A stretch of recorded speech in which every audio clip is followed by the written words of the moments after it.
All aboard. The Sun King is a cruise ship. It is sailing around the Caribbean. There are a lot of tourists on the ship.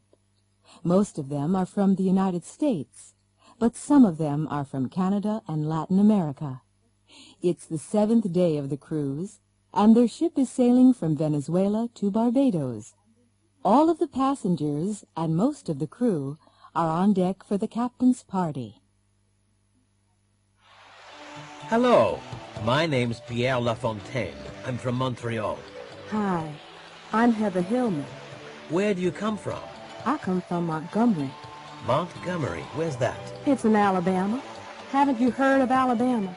Oh yes, of course, Alabama. It's in the South. I've never been to the South.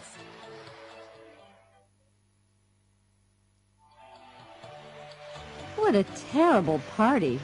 Oh, really? Do you think so? Yes, I do. Oh, by the way, my name's Mary Ann Wilson. I'm Tom Gray. Nice to meet you. I work in a bank. What do you do? Well, I'm captain of this ship. It's my party. Oh, I'm so sorry. That's okay. No problem.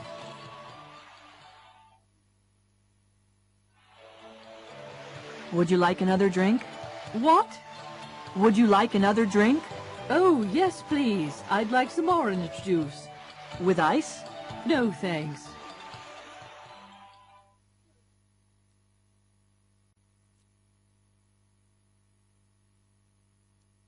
Using the telephone. 2 1 2 3 3 2 1 5 0 6. That's it. Thank you for calling XYZ Records Incorporated. You are in a call waiting system. Please hold. Your call is very important to us. As soon as an operator is free, we'll talk with you. XYZ, can I help you? I'd like to speak to James Singh, please. Which department? Accounting. Please hold. I'm connecting you. Thank you for calling Lemon Computers.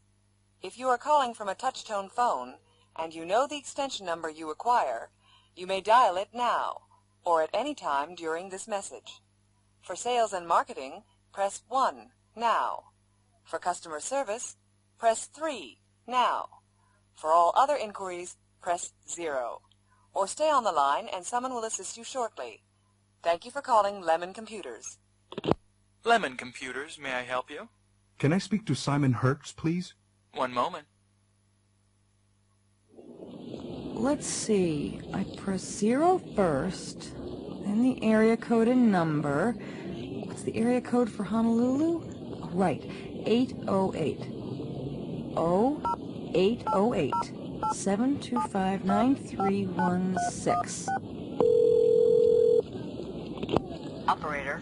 Hello, this is a collect call. What name? Sanuski. Paula Sanuski. Can you spell that, please? That's Sinewski. Just a moment. Please hold. Thank you. When you call directory assistance, you hear a recorded message. Listen to these 5 conversations. 1. Directory assistance, what city? Minneapolis, please. What name? Nelson, Mr. P. 1999 Stinson Boulevard in Columbia Heights. Thank you for calling Minnesota Telephone. The number is 334-9045. 2. Directory assistance, what city? San Francisco. What name? Slick, Ms. G. at 2400 Fulton Street, San Francisco. Thank you for calling Pacific Bell. The number is 685-0124. 3. Directory assistance, what city? Miami. What name? Buffett, J. on Alton Road in Miami Beach. I don't know the address. Thank you for calling Southeast Bell. The number is 766-5504. 4. Directory assistance. What city? Boston, please? What name? Knight, J. It's somewhere in the Jamaica Plain area? There's a J. Knight on Arbor Way. That's the one. Thank you for calling New England Telephone. The number is 552-7136. 5. Directory assistance. What city? Chicago. What name? Butterfield, P, on 59th Street, by the Midway Airport. Thank you for calling Illinois Bell. The number is 401-0033.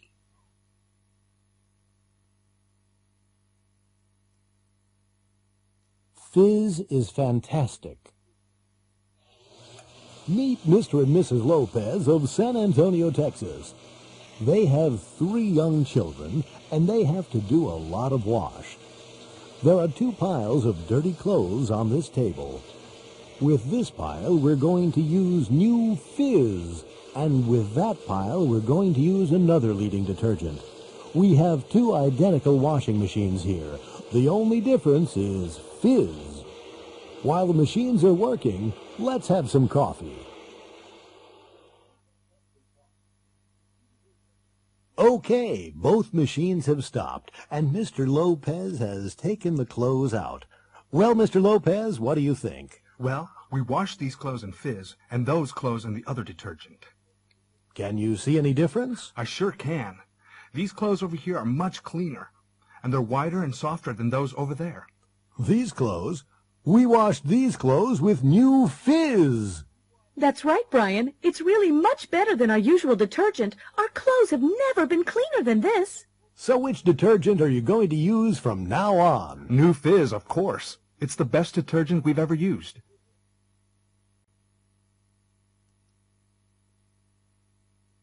Olympic Update.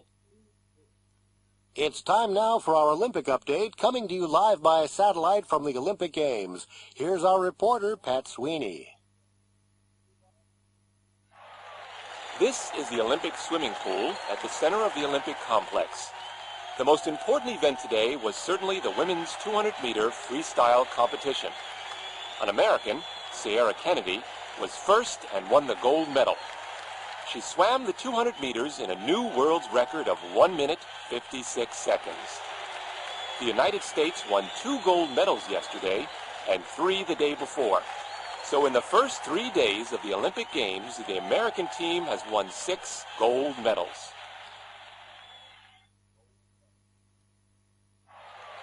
Here you see Jack Lumber from Canada. This morning, he won the men's javelin final. On his first try, he threw the javelin over 100 meters. Nobody has ever done that before. A new world record. Unfortunately, there was nearly a terrible accident in the javelin event. Harvey Jones, the American competitor, slipped when he was throwing his javelin, and it hit a judge in the foot. Luckily, the judge was fine.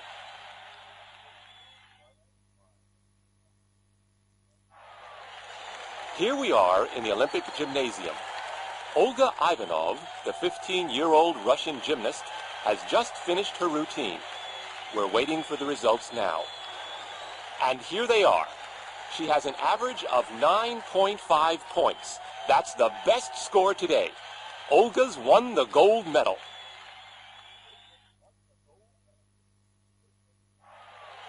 We're waiting for the last jumper. Ted Kelly from Great Britain is going to jump.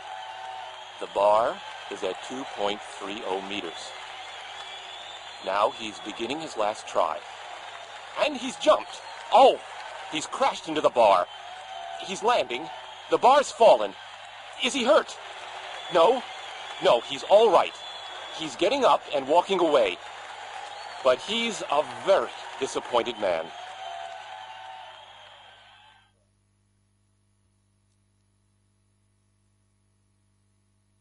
Waiting for a friend. What's the matter, Debbie? I'm waiting for a letter from Nick. It wasn't here yesterday, And it isn't here today either. Don't worry, honey. It'll be here tomorrow. Will it? I don't know. The next day.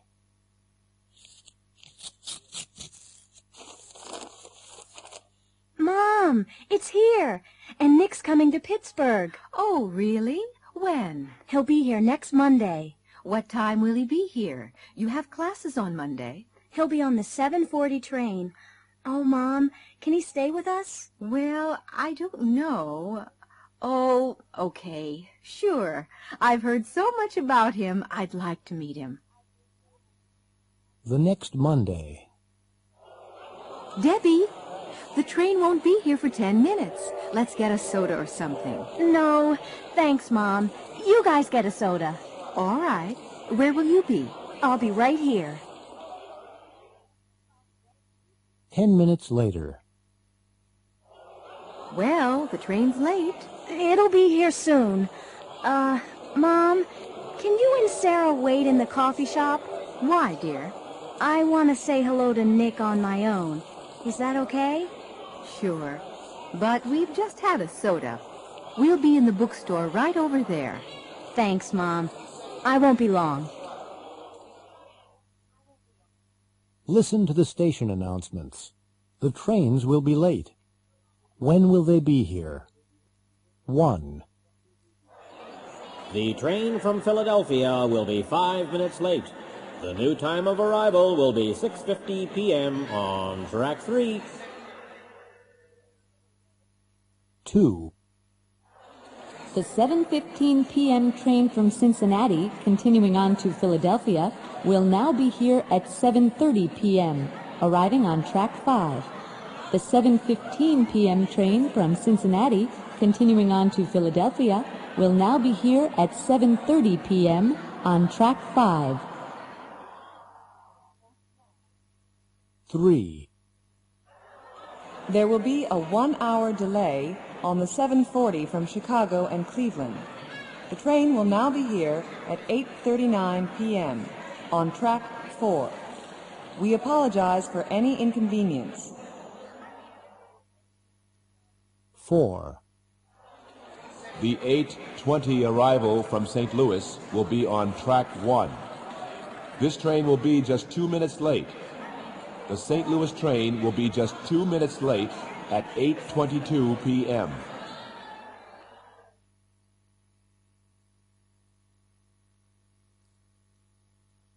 Monday morning. What's the matter, honey? Oh, I don't know. Come on, something's the matter. What is it? It's just life. It's so boring. It's not that bad. We have 2 wonderful children. That's right, we do. And we never have any time with them. Well, we both have to work, hon. We need the money. Okay, but it's all right for you. I'll leave in 5 minutes, but you'll be here all day. I won't be home till 6. Sure, but your day will be interesting, and you'll meet people. I'll be here in front of the computer screen all day. I won't talk to anyone.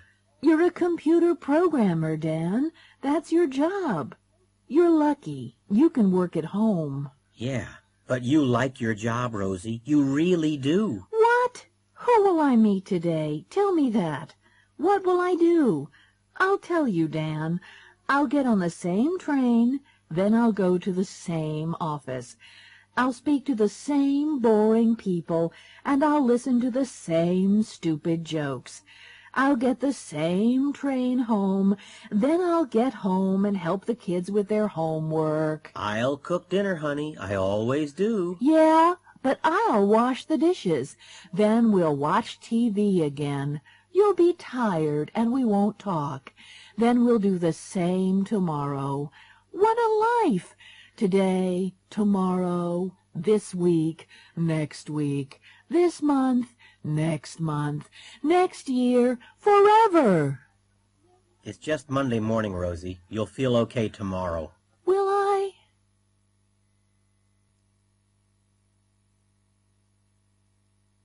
Good luck, Waldo.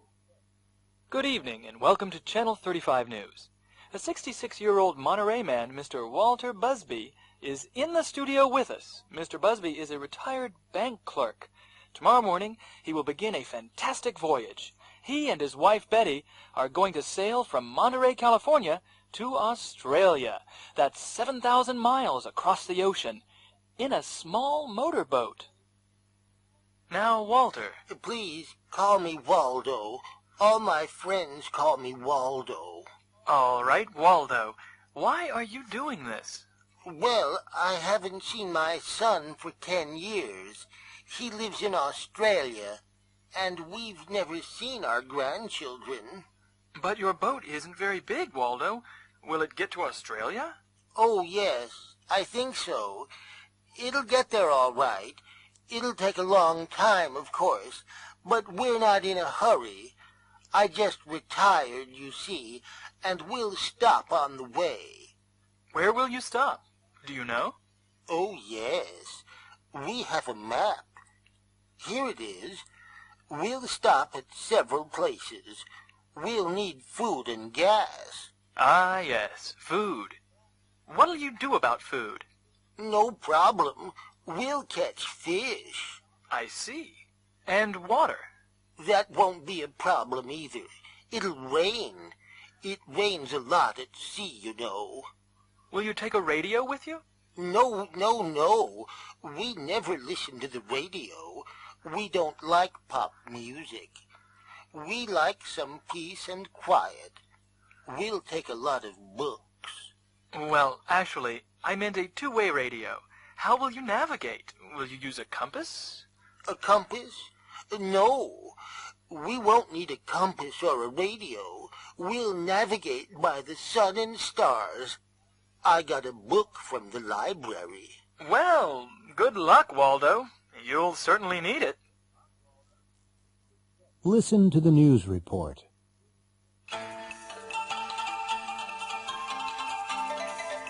This is Channel 35 News. Walter and Betty Busby are recovering tonight in Monterey Hospital. They left Monterey Bay this morning at 6:30 in their boat, Titanic II. They were sailing to Australia. 7 miles out of Monterey, their engine stopped, and the boat turned over in heavy seas. They held on to the boat, and a helicopter rescued them. This was not Mr. and Mrs. Busby's first accident on the ocean. They have been rescued 3 times before. They were cold and wet, but cheerful. Mr. Busby said, "We're looking for a bigger boat. We'll get to Australia one day. We had some bad luck." It happened to me. A short flight. Last year I had to fly to London for business. I can't sleep on airplanes, so my doctor gave me some sleeping pills. I got onto the plane, sat down, and took 2 pills. We took off, and a few minutes later I was asleep. When I woke, the flight attendant was shaking my arm. I was the only passenger on the plane. Those pills were strong, I thought. I went to the baggage claim area. I couldn't see my bags anywhere. I went to the information desk and asked about my bags. "Which flight were you on?" asked the desk clerk. "The flight from New York, 7:43, I said. "But you didn't go anywhere, ma'am. Your aircraft had a problem with the engines and it came back. This is New York." Wilhelmina C. Williams, Paterson, New Jersey. Sleepwalker. My kid sister often walked in her sleep. One night I woke up suddenly. My sister was walking out of our room with her eyes closed. I got up and followed her to the kitchen. She opened the fridge and took out some chocolate cheesecake. Her eyes never opened. She ate it, then went back to our room. I told her in the morning, but she didn't believe me. "Look in the mirror," I said. There was chocolate all around her mouth and nose. Candy Faulkner, Oxford, Mississippi. What a nightmare. I once had a terrible nightmare. I dreamed I was in a hotel room on the 40th floor. The hotel was on fire. Smoke was coming under the door. I couldn't open the window. I hit it with a chair, but I couldn't break it.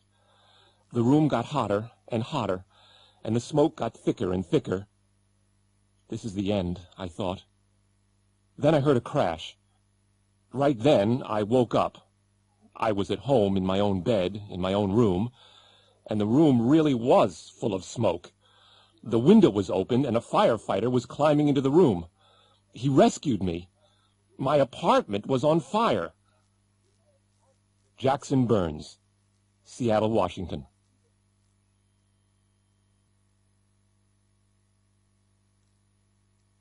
At a drugstore. Can I help you? Yes, thank you. I have a terrible headache. How long have you had it? About 2 or 3 hours. Well, try these pills. Take 2 every 4 hours. Thank you very much. You're welcome. Could I have a box of throat lozenges, please?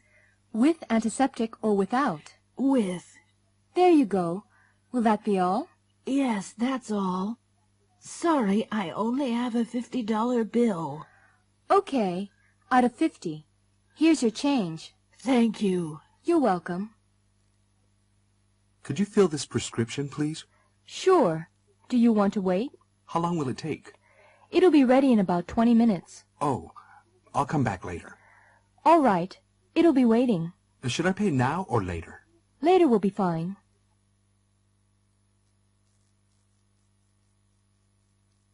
Superstar. Come in.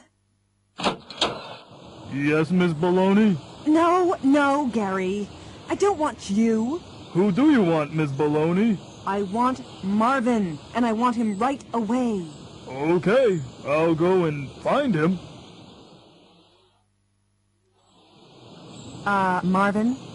Did you want to see me, ma'am? Yes, I wanted to see you 20 minutes ago. I'm sorry, I was in the garage. I want a car this afternoon. Which car do you want to take? The stretch limo, the Rolls Royce, or the Ferrari? The stretch limo. Where do you want to go, ma'am? The recording studio. What time? The recording session begins at 2. We'll leave here at 1:30. Okay, Brandon. Can you hear me? Sure. I want you to play electric piano on this one. No problem. And I want Jared to play acoustic guitar. I want him to play real loudly, okay? You got it. And find Tanya and Sophie. I want them to sing doo-wops. Excuse me? You know, the chorus. Doo-wop dee diddy diddy dum dee doo.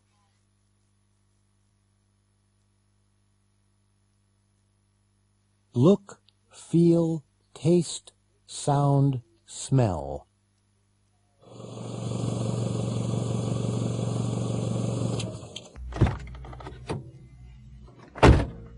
I like your car, Jackie. Oh, you do? I've only had it for a week. It looks very expensive. Really? I guess new ones are expensive, but this one's used. It is? It doesn't look like a used car. It looks brand new. It feels cold in here. It does? Yes, really cold. Is the heat on? Yes, it is. It'll feel warmer in a minute.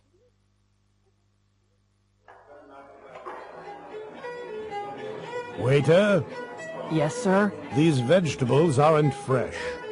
But they are fresh, sir. Well, they don't taste fresh to me. I want you to get the manager.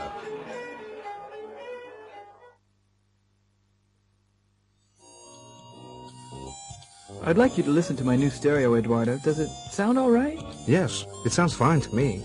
I think the bass is too loud. No, it sounds perfect. It sounds better than mine.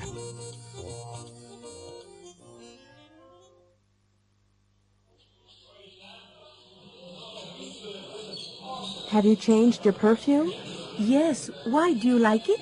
Yes, it smells wonderful. What is it? It's Roseanne by Devlon. It smells expensive. Is it? I don't know. It was a present.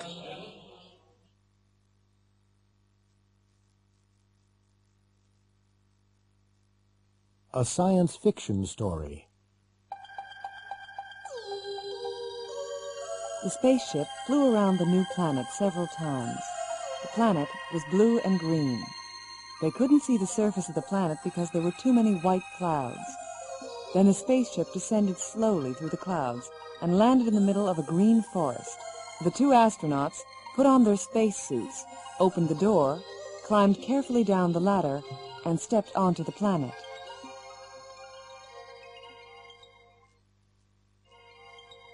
The woman looked at a small control unit on her arm. "It's okay," she said to the man. "We can breathe the air. It's a mixture of oxygen and nitrogen." Both of them took off their helmets and breathed deeply. They looked at everything carefully. All the plants and animals looked new and strange. They couldn't find any intelligent life. After several hours, they returned to their spaceship. Everything looked normal. The man turned on the controls, but nothing happened. "Something's wrong," he said. "I don't understand. The engines aren't working." He switched on the computer, but that didn't work either. "Eve," he said, "we're stuck here. We can't take off." "Don't worry, Adam," she replied. "They'll rescue us soon."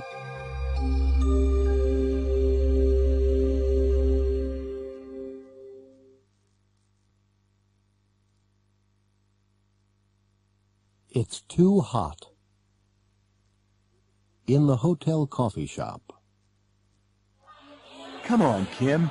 Hurry up and finish your coffee. We have to catch a taxi to the airport. We'll be late. I can't hurry. This coffee's too hot for me to drink. Why don't you put some cold milk in it? Milk? I don't take milk in my coffee. Oh, okay.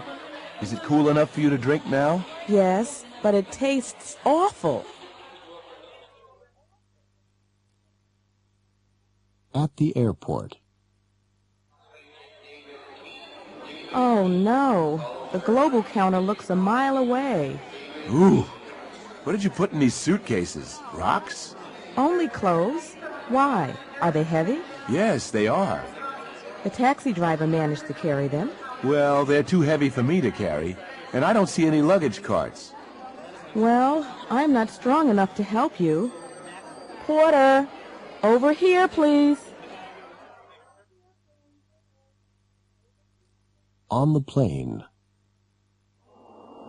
Oh, Mike, I didn't tell you. My sister called this morning. Oh? Which one? Tiffany? Yes. She wants to get married. Married? She isn't old enough to get married. She's only 17. Who does she want to marry? Mark McIntosh. Mark McIntosh, the actor? I can't believe it. He's too old for her. He's over 60. I know, but she loves him. At their destination.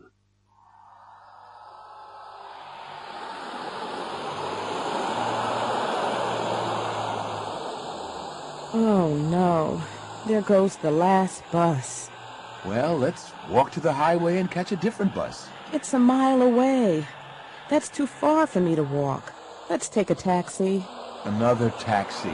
We aren't rich enough to go everywhere by taxi. Mike, haven't you forgotten something? What? We have 3 suitcases. Do you really want to walk? You're right. Taxi!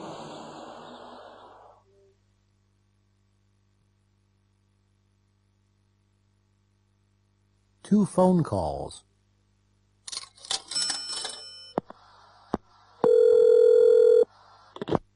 Hello? Vicky, is that you? Uh-huh. Who's this? It's Randy. Randy? Randy who? What do you mean, Randy who? Randy Dixon, of course. Oh, Randy. I'm sorry. Yes.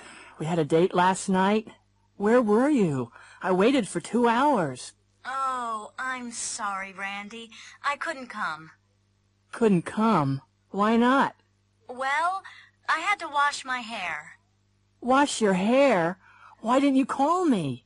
I wanted to call you, but, I couldn't remember your phone number. It's in the phone book. Yes, of course, but, I couldn't remember your last name. Oh. But why did you have to wash your hair last night? Well, I had to do it last night because I'm going to see a play tonight. To see a play? With who? George McQueen. My boss's son. I see. He asked me yesterday, and I couldn't say no. Listening. Listen to the next phone call. Who is the manager talking to? Now listen again and check true or false. Hello? Good morning. This is the First State Bank. My name's Bridget O'Connor. I'm the manager. Oh, yes? Did you get my letter? What letter was that? Well, I wanted to see you. I called yesterday, but I couldn't get an answer. Was that in the morning? That's right. I'm sorry, I wasn't here. I had to see my doctor. I've had problems with my leg. I wanted to ask you about your account. My account? Yes. You wrote a check for $1,000 last week. $1,000? Yes, and there's only $152.95 in your account. But I don't have an account with First State. Now look here, Mr. Trump. Mr. Trump? Who's Mr. Trump? I'm not Mr. Trump. I'm sorry. Is this 848-3592? Say that again. 848-3592. Ah! This is 848-3952. My name's Sikorsky. You have the wrong number. Oh.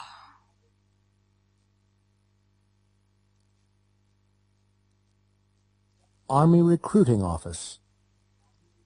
Good morning. Are you the new janitor of the building? Janitor? No, not me. I want to join the Army, man. What? You in the Army? Yeah, I want to be a soldier. This is the Army Recruiting Office, isn't it? Well, yes. Sit down, son. Thanks, man. Now, why do you want to be a soldier, Mr. What's your name, son? Corona. Frankie Corona. Well, I saw the commercial on TV last night. It looked pretty good. Vacations, money, travel, education, a pension. I see. Yes, it's a good life in the Army. Terrific. Now, do you have any questions? Let's see. Yes, will I have to get a haircut? Oh, yes, you'll have to get a haircut and wear a uniform. A uniform? I've never had to wear a uniform before. Oh, yes, and you'll have to obey orders. But you won't have to clean latrines.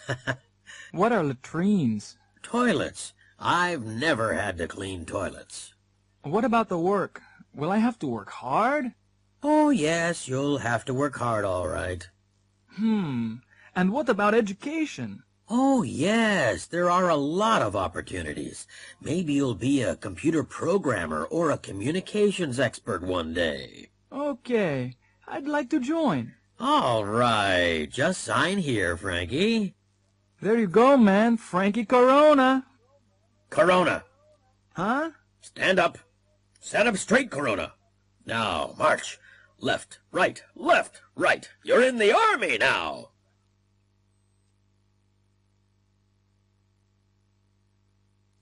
A traffic survey. All major cities have traffic problems. Toronto has too many cars and not enough parking spaces in the city center. Traffic moves slowly downtown and parking costs are extremely high. The planning department wanted to change the traffic system, so they conducted a traffic survey. They interviewed a lot of people in downtown Toronto. 1. David Chang is 58. He learned to drive when he was 18. He's been able to drive for 40 years. He lives about 20 miles away. He always comes downtown by car. 2. Leila Patel is 25. She's been able to drive for 6 years, but she doesn't have a car. She hasn't been able to save enough money. She lives about 35 miles away. She always comes into town by train. 3. Douglas Mackenzie is 20. He's had a lot of driving lessons. He's taken the driving test 3 times, but he hasn't been able to pass the test yet. He lives near the city center and works in a mall downtown. He usually walks to work. 4. Mr. and Mrs. Hawkins are both over 65. They've never been able to drive. They've never learned. They don't live far from downtown, and they occasionally come downtown by streetcar. 5. Excuse me, ma'am? Yes? We're doing a traffic survey. Could I ask you a few questions? Okay. Your name is? Green. Michelle Green. And, how old are you? 29. Can you drive? Sure. And how long have you been able to drive? Since I was 19. Uh-huh. Where do you live? Oxford Street. Ah, that's not far away. How do you usually get downtown? By bicycle. By bicycle? That's unusual. Thank you. Oh, is that all? Yes, that's it. Thank you very much. 6. Excuse me, sir? Yeah, what? May I ask you a few questions? Questions? About what? You're not from the police, are you? No, no. It's just a traffic survey, that's all. Well, all right then. What's your name? Jones. Wayne Jones, eh? How old are you, Mr. Jones? 22, eh? Can you drive? Yeah, but I don't drive much. How long have you been able to drive? About 4 years. But I told you, I don't drive much.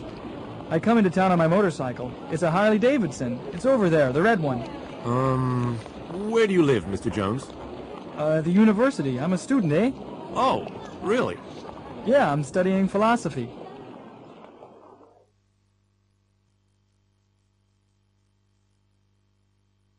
Changes. Why do you want to study computer programming? Well, I lost my job last month, and I haven't been able to find another one. I see. Do you have any money? Well, some, and my girlfriend will be able to help me. Good. The course costs $2,500. Ooh, will I be able to find a job as a computer programmer? Oh, sure. You'll be able to get a good job and make lots of money. Please sign here. This is the room. Do you like it? It's very nice. Is it quiet? I'm a writer. You'll be able to work with no problem. There's almost no noise here. Will I be able to use the kitchen? Yes, of course. Fine. It looks good. What's that?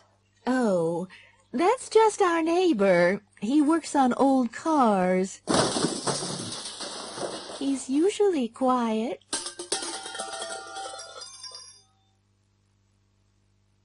Have a seat, Jim. You work in the mailroom, right? That's right. I want to transfer to the International Sales Division. Why do you want to join the International Division, Jim? Well, I don't, really. I just want to travel to Latin America. How good is your Spanish? Spanish? I've never been able to learn Spanish. Well, what will you be able to do in the International Sales Division? I don't know, but I won't be able to work very hard. I have a bad back.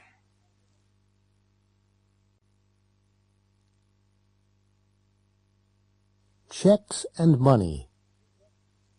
Next. Good morning. Good morning. I'd like to cash this check, please. Okay, $200.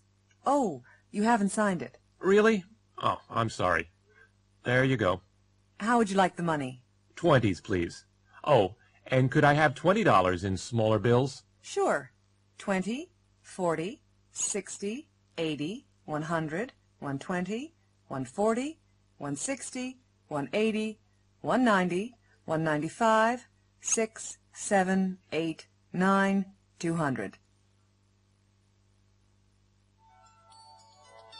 I'd like to get this, but I don't have enough cash on me. Do you take traveler's checks? Yes, of course. Good. Here you are. Thank you. I'll need some identification, too. Sure. Is my driver's license all right? Yes, that's fine. Just sign and date it. I have a stamp with the store's name.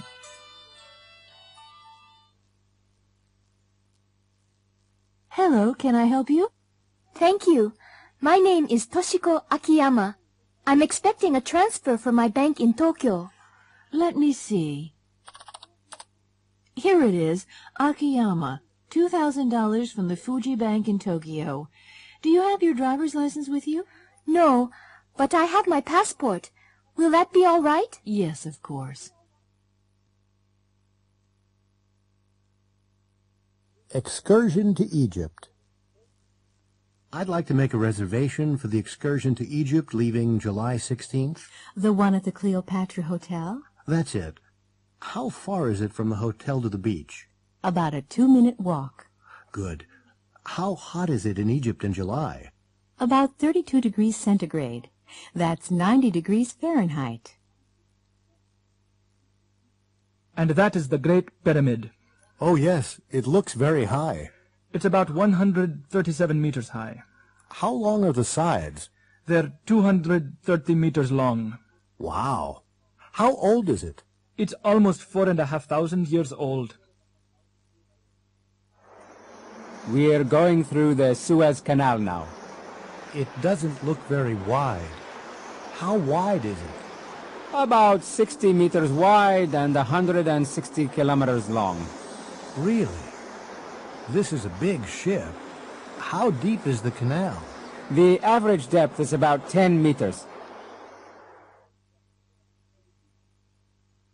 Hello, Mr. Harris. Are you coming on the bus trip to Cairo tomorrow? Yes. How far is it? It's about 150 kilometers. How long will it take to get there? About 3 hours.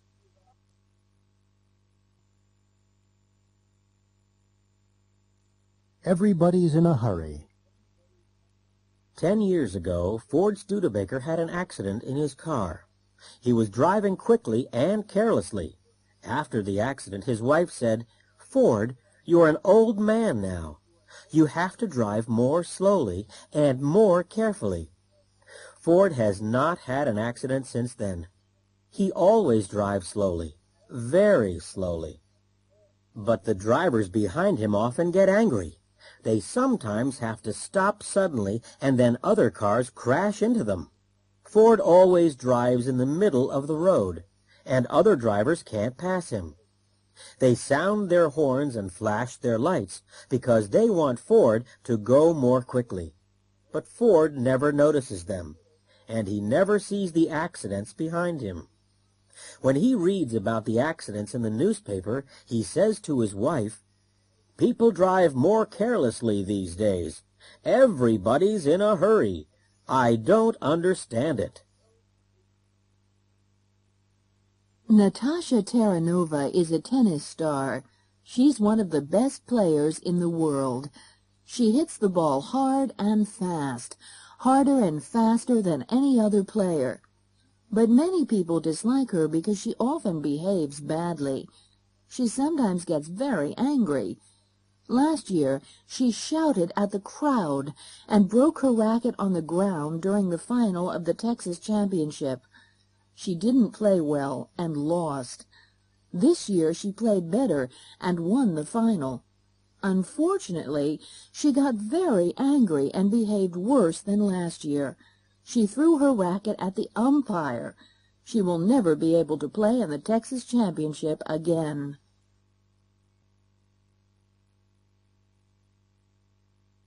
A day off. Al Bellini works for an import-export company in Los Angeles. One morning last summer, Al called his office at 9 o'clock. His boss, Ralph Vasquez, answered the phone.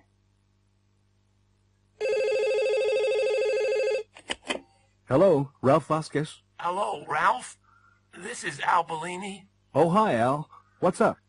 I don't think I can come to work today, Ralph. Oh, what's the problem? I've got a very bad sore throat. Yes, you sound sick. Yes. I'll stay in bed today, but I'll be able to come tomorrow. That's all right, Al. Stay in bed until you feel well enough to come to work. Thank you, Ralph. Goodbye. Bye, Al. Ralph liked Al a lot. At 12:30, he got into his car, drove to a store, and bought some fruit for him. He went to Al's apartment and rang the doorbell. Al's wife, Stella, answered the door. Oh, Ralph. Hello. Come in. How are you? Fine, thanks, Stella. I've come to see Al. How is he? He doesn't look very well. I wanted him to see the doctor. I'll go in and see him. Hi, Al. Oh, hi. Hi, Ralph. Have a seat. I've brought some fruit for you, Al. Thanks a lot, Ralph. Well, I was in the neighborhood anyway. How's your throat? It seems a little better. I'll be okay tomorrow. Good, good. Take care. Goodbye, Al. Bye, Ralph. Thanks for coming by. At 3 o'clock, Ralph locked his office door and turned on his portable TV.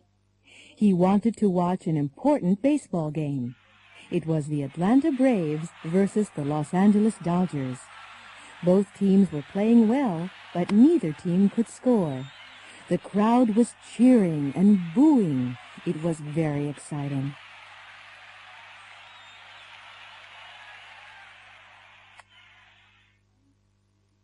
Then at 3:20, Sam Zapata of the Dodgers hit a home run. Ralph jumped out of his chair. He was very excited. He was smiling happily when suddenly the cameraman focused on the crowd. Ralph's smile disappeared, and he looked very upset. Al Bellini's face, in close-up, was there on the screen. He didn't look sick, and he didn't sound sick. He was smiling happily and cheering wildly.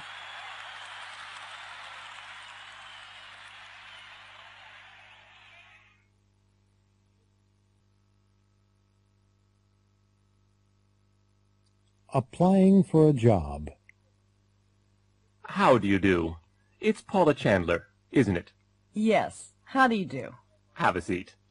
I'm Art Miranda, and I have your application form here. I just want to check the information. Fine. Sure. You're applying for the position of export sales representative, aren't you? Yes, I am. You aren't from Connecticut, are you? No, I'm not. I'm from Massachusetts. You got a bachelor's degree in business administration at college, didn't you? Yes, that's right. But you didn't get a master's degree, did you? No, I didn't. And you have worked in international sales, haven't you? Yes, I have. I've been a sales representative in Mexico and Central America. But you haven't worked in Brazil, have you? No, I haven't, but I'd like to. You can speak Spanish, can't you? Yes, I can. But you can't speak Portuguese, can you? No, I can't, but I'd like to learn Portuguese. Come in. Have a seat. It's Paul Lanier, isn't it? Yes, that's right. Well, I've looked over your application. Can I just check the information? Yes, of course. You're applying for a secretarial job. Yes, a bilingual secretarial job. You aren't from Bridgeport. No, I'm from Fairfield. And you went to school in Fairfield. That's correct. Fairfield High. But you didn't go to college. No, I didn't. You can speak French well. Yes, my parents are French-Canadian. But you can't speak German. No, I can't. But I can speak Spanish. You've been a secretary for 2 years. Yes. But you haven't stayed in one job for much time. No, I haven't. I've worked in some awful places.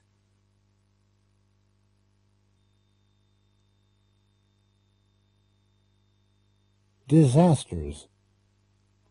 Good evening. Our program tonight is about disasters. This year there have been fires, earthquakes, and volcanic eruptions. All our guests tonight have survived disasters. Hello, I'm Susan Fisher-Diaz. I live in Chicago. I was working in my office on the 28th floor of a skyscraper.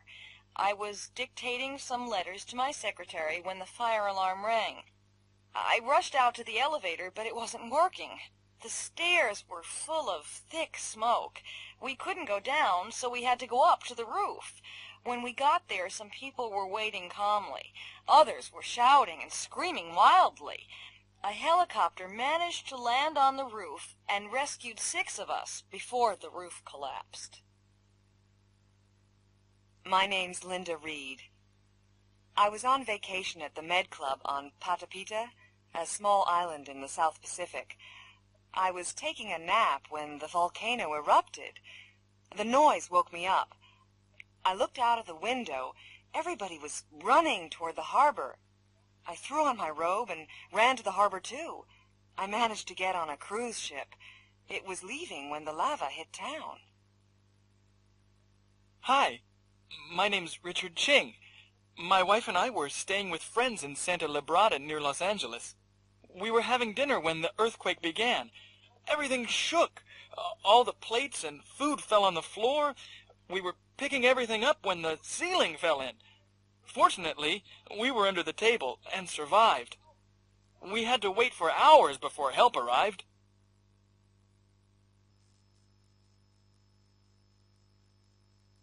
Traveling by air. 1. Global Airways announces the departure of the 11 o'clock flight GL-189 to Houston. This flight is now boarding at Gate 4. 2. British Airways announces the departure of the 11:30 Concorde service BA 001 to London. Would passengers for this flight go immediately to Gate 16? 3.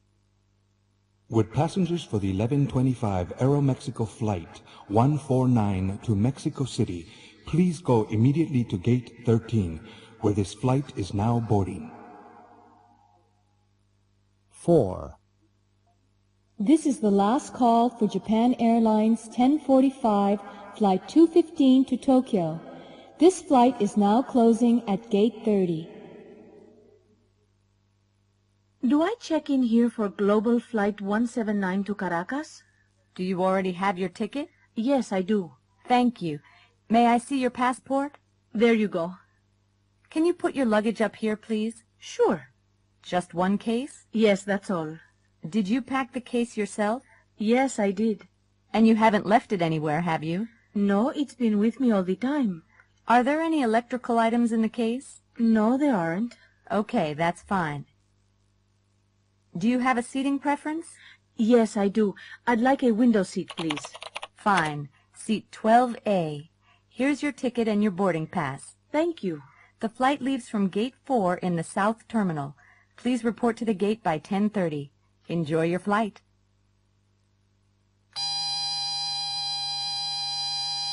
Excuse me, ma'am. May I see the contents of your pockets? Of course. Thank you. Put everything in this container. Now, please go back and come through the detector again. Sure. Oh, wait. It's my metal comb. Here it is. That's fine. Put it with your other things. Now, come through again. Good morning, ladies and gentlemen. This is your captain speaking. I'd like to welcome you all aboard Global's Flight 179 to Caracas. We're now flying at an altitude of 33,000 feet, and our speed is approximately 500 miles per hour. We'll land in Caracas in 3.5 hours at 1:20 local time. The temperature in Caracas is a sunny 87 degrees Fahrenheit, about 31 degrees Celsius. In a few minutes, you'll be able to see the Gulf of Mexico on our left. Our flight attendants will serve lunch in a few minutes. Enjoy your flight, and thank you for choosing Global.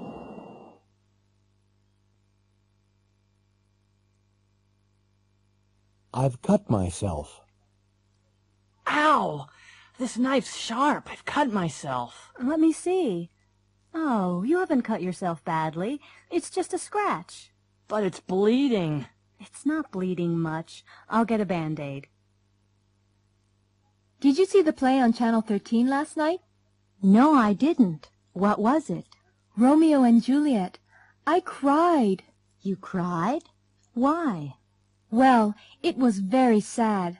At the end, Romeo killed himself, and then Juliet killed herself. It sounds dumb to me. Why did they kill themselves? For love. Oh, they were dumb, weren't they?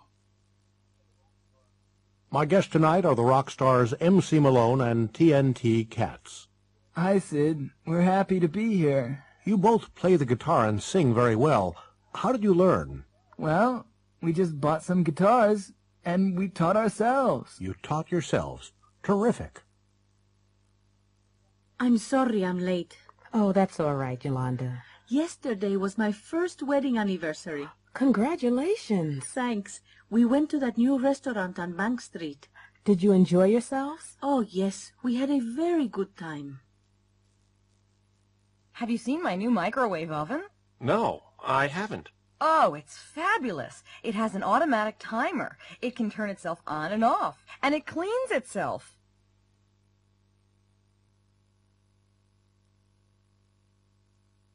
Choosing a pet. Hello, how are you today? Can I help you? Yes, I'm looking for a pet for my son. Can you suggest anything?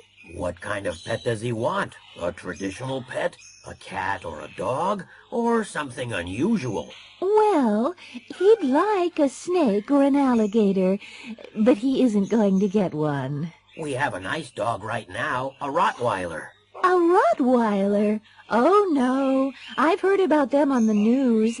They're very big and mean. Oh, no, ma'am. They aren't as mean as some dogs. Really? Yes, really.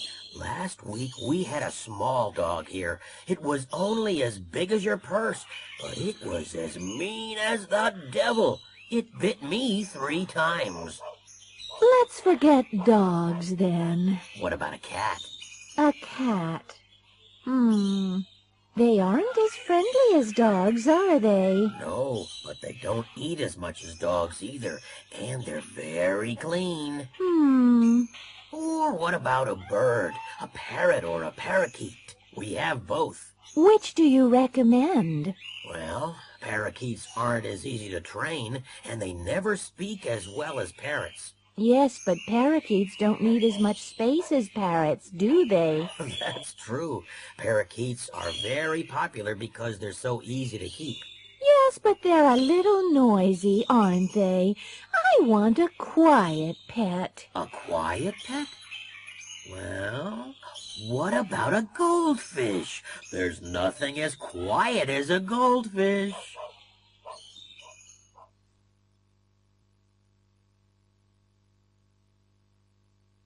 An interrogation. You're John Patrick O'Brien. Yes, I am. You sell used cars. Yes, I do. And other things. You live on Staten Island. Yes, I do. I live in Richmond Town. You went to the races at Montvale yesterday. That's right. You weren't alone. No, I wasn't. I was with my friend, Bobby Ann Chase. But you're married. O'Brien. No. Who told you that? You left your apartment at 11 o'clock. Yes, about 11. You were in your Cadillac. Yes, I was. You didn't stop for gas. No. You had lunch at a Chinese restaurant. No, we didn't. We had lunch at a fast food place. You don't remember the name of the place. No, I'm afraid I don't. You had fried chicken. No, we got some hamburgers to go and ate in the car. You got to Montvale Racetrack in time for the first race. Yes, correct. You were very lucky. Yes, I really was. You won $50,000. I can't remember exactly how much. There was $50,000 in your apartment. Was there? You don't know where Bobby Ann is now. No, I'm not her husband. But you left her in Midtown Manhattan because she wanted to buy some clothes. Yes, that's right. It's interesting. Oh, Brian, you have a very fast car. What do you mean? The last race at Montville started late, and it didn't finish until 25 after 5. So you drove from Montville on Long Island to Midtown Manhattan to Staten Island in 35 minutes. At rush hour. That's impossible. Oh, Brian.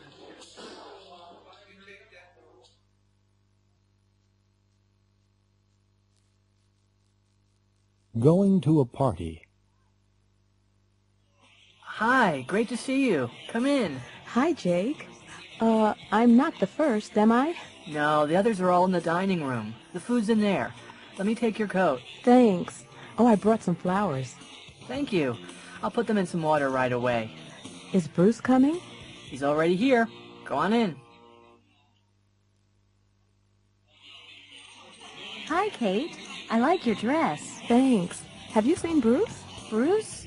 Oh, yeah, Bruce. He was here a second ago. Have you had something to eat? No, not yet. The vegetables and dip are over there. Help yourself. Thank you.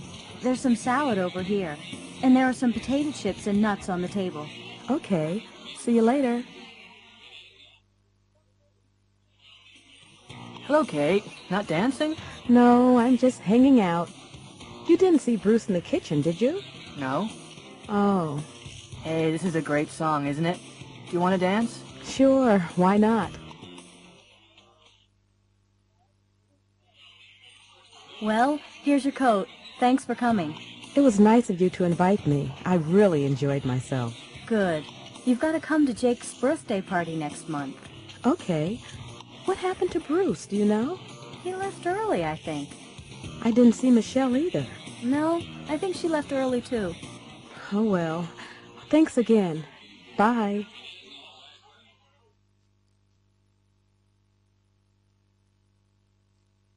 Together again. Kelly Strong and Rod DeBiro are in the studio. They're acting in a scene from Together Again. In the movie, Kelly is Constance, a young nurse in Africa.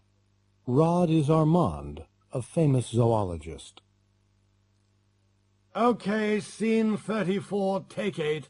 Let's try it again. Action. I love you, Armand. I love you too, Constance, but I have to go. I know. But perhaps we'll never see each other again. We will, Constance, because we love each other. Cut, cut, cut. That's not good enough. Take 5, everybody. Okay, Kelly. Come over here. Now, I know you don't like Rod, and I know he doesn't like you. Like, we hate each other, you know that. But you're actors, and in the movie, Constance and Armand love each other, right? Right, but... No buts. You have to look at each other. You have to touch each other, smile at each other, hold each other, and kiss each other, right? Right, but it's not all my fault. You know Rod, he's selfish. He only thinks about himself. He talks about himself all the time, and he only wants to see himself on film. I've heard this before, Kelly. Rod said exactly the same about you.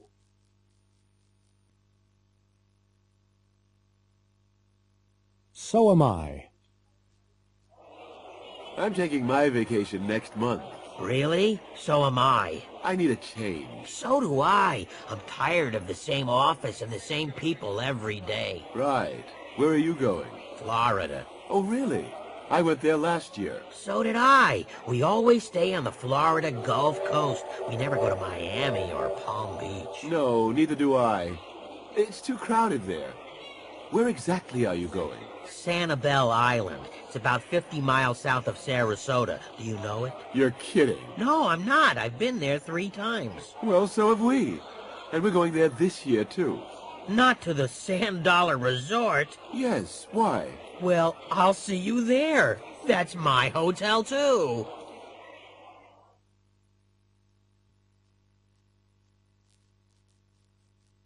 A family problem. Vassar College, Poughkeepsie, New York, 12601, May 5th. Dear Daddy, thank you very much for the birthday present. I was very pleased with the Porsche, but I didn't like the color, so I'm going to take it back and change it. I saw Mark again yesterday. You're worried about him, aren't you? Well, don't worry about him. He's all right. He's very good at his job. He's a drummer in a rock band. I'm going to come to Washington next weekend. I'll bring Mark so you can meet him. Love, Caroline. P.S. We love each other very much. He isn't interested in your money. May 15th. Dear Caroline, I'm sorry about last weekend. I was very upset with Mr. Rodberg. I can't call him Mark, but he was very rude to me. I'm not a stupid old fool. I'm tired of dumb young men. I couldn't talk with him about anything. You love him, I know. I just feel sorry for you. And I'm worried about your future. Your friend likes rock music. He isn't interested in anything else. He isn't interested in you at all. You're making a terrible mistake. And I'm glad he isn't interested in my money, because he isn't going to get any of it. Love, Daddy.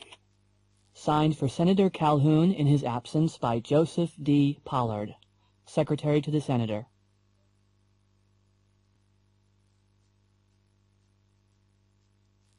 The Yes-No Contest. Hi there, I'm Barry Smiles. Welcome to the Yes-No Contest. Our rules are very simple. I'll ask you questions for 30 seconds. You must answer, but you can't answer with yes or no. You can't nod or shake your head either. Now, here is our first contestant, Ann Mock from Palm Beach, Florida. What's your name? Ann Mock. Where are you from, Ann? Palm Beach. Did you say Palm Springs? No, Palm... Oh, I'm sorry, Ann. You said no. Our next contestant is Chuck Fleener from St. Louis, Missouri. It's Dr. Fleener, isn't it? That's right, but call me Chuck. Fine. You aren't nervous, are you, Chuck? I'm not nervous.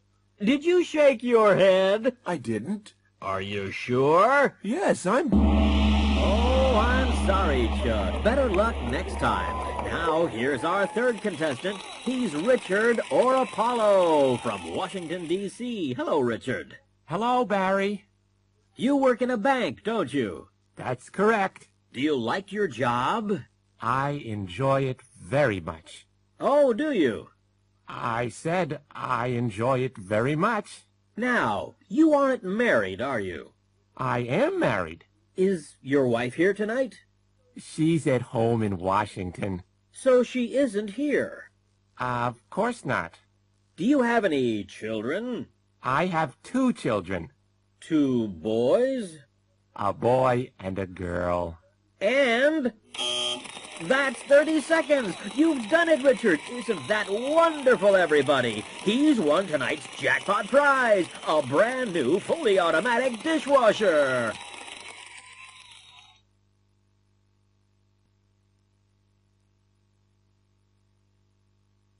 I used to. Hello, Tom. This is your dad. Your old dad in the nursing home. Why aren't you here? Oh, hi, Dad. I'm very busy. I can't visit you today. I'm sorry, Dad. Tom, Tom, you used to visit me. You used to take me to the movies. You used to bring Barbara and the children. I'm sorry, Dad. We'll come for your birthday. My birthday? It's today. You didn't even send a card. I'm writing a new will. Reggie, you used to be the best baseball player in the National League. Are you going to come back and play again? No, I'm not. No way. Why not? Well, baseball used to be the most important thing in my life, but it isn't anymore. I used to practice every day. I never used to go out or eat big meals or stay up late. Why has your life changed, Reggie? Well, I was poor then, but I'm not now. I don't need to play baseball anymore. Mom? What? There's a terrific movie downtown. Really? What is it? Space Cop. Are you going to see it? I'd like to. All the other guys are going, but I don't have any money. Okay. How much do you want? $10. $10? When I was your age, I used to get $2 for the movies. I know. And you used to walk 5 miles to school, and you used to cut wood. And I used to talk to my mother with respect.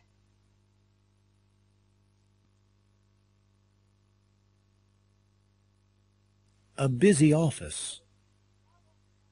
Yes, Erica, what is it? Bob Hudson wants to speak with you, J.P. I'm very busy right now. Ask him to call back later. All right. Oh, and Erica, tell Chris to fax the sales report to the Toronto office. Okay, anything else? Yes. Tell Helen not to call her friends on the office phone. All right, I will. Hello? This is Mr. Powell's assistant again. I'm afraid Mr. Powell's very busy right now. Could you call back later? All right, thanks.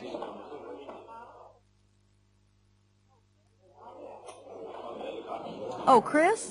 Yes, Erica? JP wants you to fax this report to Toronto. Okay, I'll do it later. No, Chris, do it now. I know it's important. Helen, did you call your friend on the office phone yesterday? Well, yes, I did. But it was urgent. I think JP heard you. He wasn't very pleased about it. Don't use the office phone for personal calls, okay? Yes. Okay, Erica. I won't do it again. I'm sorry. Erica, did you speak with Bob Hudson? Yes, I did. I asked him to call back. He says he'll call you later. Fine. Has Chris faxed that report yet? Not yet, but I told him to do it immediately. I think he's doing it now. Good. Did you tell Helen not to call her friend from here? Yes, I told her not to use the office phone for personal calls. She says she won't do it again. I'm sure she won't. Well, I hope you're right. Her friend is working in Saudi Arabia.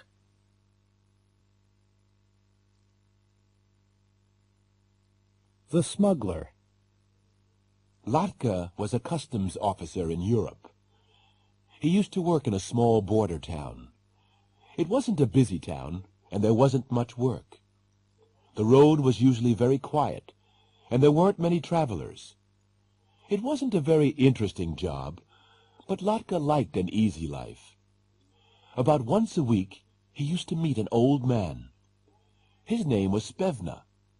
He always used to arrive at the border early in the morning in a big truck. The truck was always empty.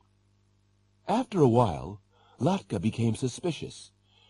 He often used to search the truck, but he never found anything. One day, he asked Spevna about his job. Spevna laughed and said, "I'm a smuggler." Last year, Latka moved to the United States. One night, he was having dinner in a restaurant in Los Angeles. On the other side of the restaurant, he saw Spevna drinking champagne. Latka walked over to him. Hello there.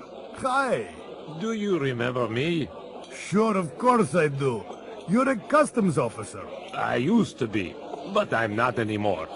I retired last year, and I live with my daughter in Los Angeles now.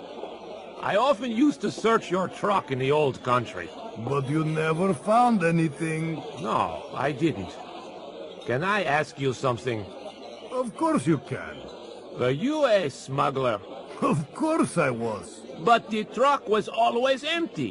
What were you smuggling? Trucks.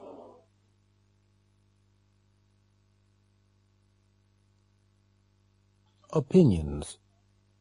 Good afternoon. Mrs. Archer? Yes? I'm from Channel 5 TV. We're doing a survey. Oh, really? Could I ask you a few questions? Well, First, did you watch TV last night? Yes, after dinner, from about 7 o'clock. And did you watch any of our programs? Yes, most of the evening, till 11. So you saw Animals in Focus. What did you think of it? It was very interesting. I like wildlife programs. So you're interested in wildlife? Uh-huh. That kind of program always interests me. It's very difficult to film animals, you know. What about your husband? Did he watch it?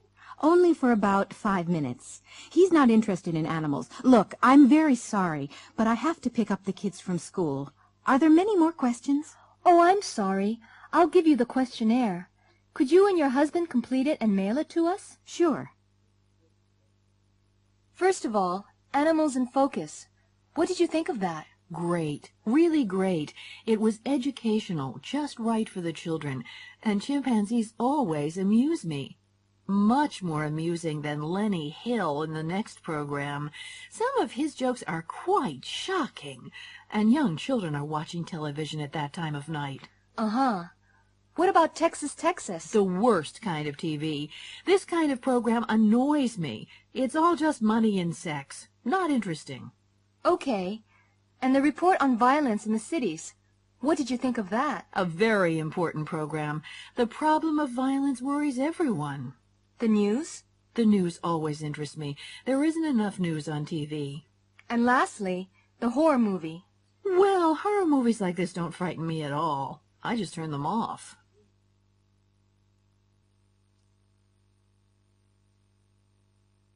Advice.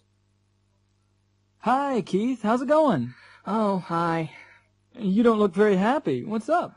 Oh, nothing really. I bought these jeans about 2 weeks ago, and they're too tight.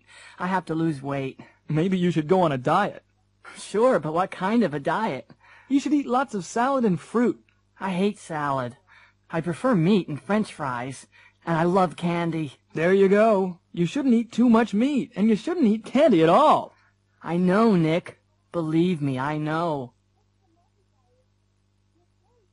What's the matter, Dario? You're very quiet today. I'm worried about my English. What's the problem? I'm not practicing enough. Why not? Well, it's hard to meet Americans. You should go out more. Where should I go? Maybe you should join a gym or take a class. Americans never speak to me. Well, you should speak first. What can I talk about? Sports. They're always interested in sports. Hello, Brian. You look tired today. Yes, I'm working too hard. You should take a few days off. I know I should, but we're just too busy. I'm working 12 hours a day. 12 hours a day? You're going to kill yourself. What else can I do? Maybe you should quit. I can't. I need the money.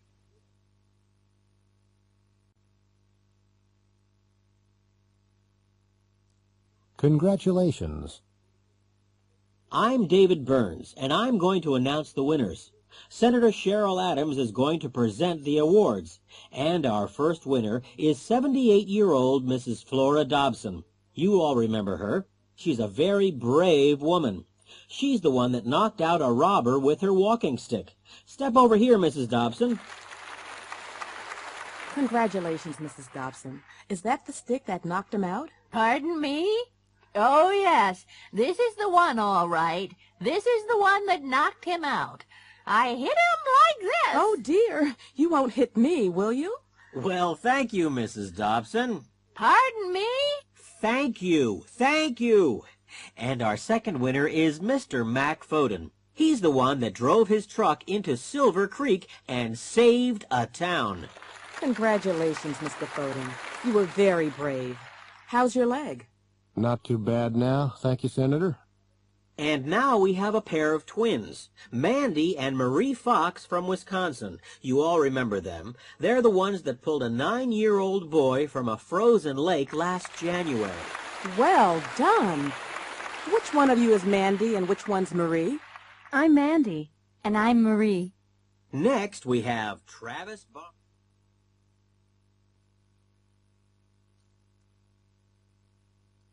Waiting.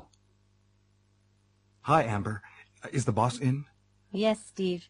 Miss Arnold's in her office and she's waiting for you. Oh, has she been waiting long? Yes, she has. She got in at 20 to 10. 20 to 10? So she's been waiting for 20 minutes? Wow, I'm in trouble. Well, she isn't very happy. Well, Vera Parker, hello. Are you waiting to see Dr. Lightfoot? Hi, Alice. Yes, I am. How long have you been waiting? Well, let's see. I've been waiting since 9 o'clock. So you haven't been waiting long. It's only 10 after 9. Right, I haven't. I've been reading this magazine. There's an interesting article here about operations. You shouldn't read that, Vera. You'll be worried. No, I won't. I enjoy medical articles, you know. I've been reading about heart surgery. There are some great pictures. Look. Alice. Alice, are you okay? Dan, call the waiter again. I've been trying to call him, Sally. But Dan, we've been sitting here for 20 minutes, and I'm not going to wait any longer. I'm sorry, Sally, but he's talking to that woman. Yes, I see. He's been talking to her since we came in. Excuse me, waiter. Yes, ma'am. Do you want your check? The check? We haven't seen the menu yet.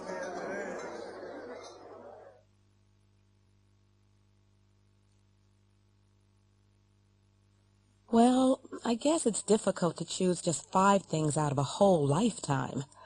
I need a little time to think. Well, the most important thing for me was the birth of my son. But I guess everyone chooses a birth. But that really changes your life. That's the biggest change for sure. What else? Strange. I think the assassination of President Kennedy in 1963. That's a long time ago. Really a long time. But I was in high school, and for me, it's like the line between being a kid and, I don't know, growing up. I don't think it changed my life, but I remember it so well. And everything was different after that.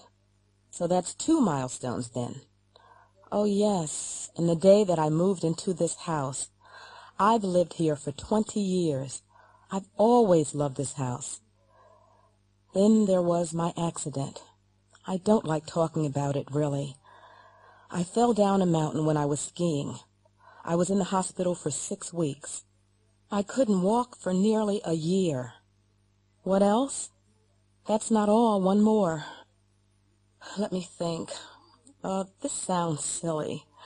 A few years ago, I was in an elevator, and it stopped, just like that, between floors. I was alone there for 5 hours. I was terrified. I thought about my life and my family. I still have nightmares about it.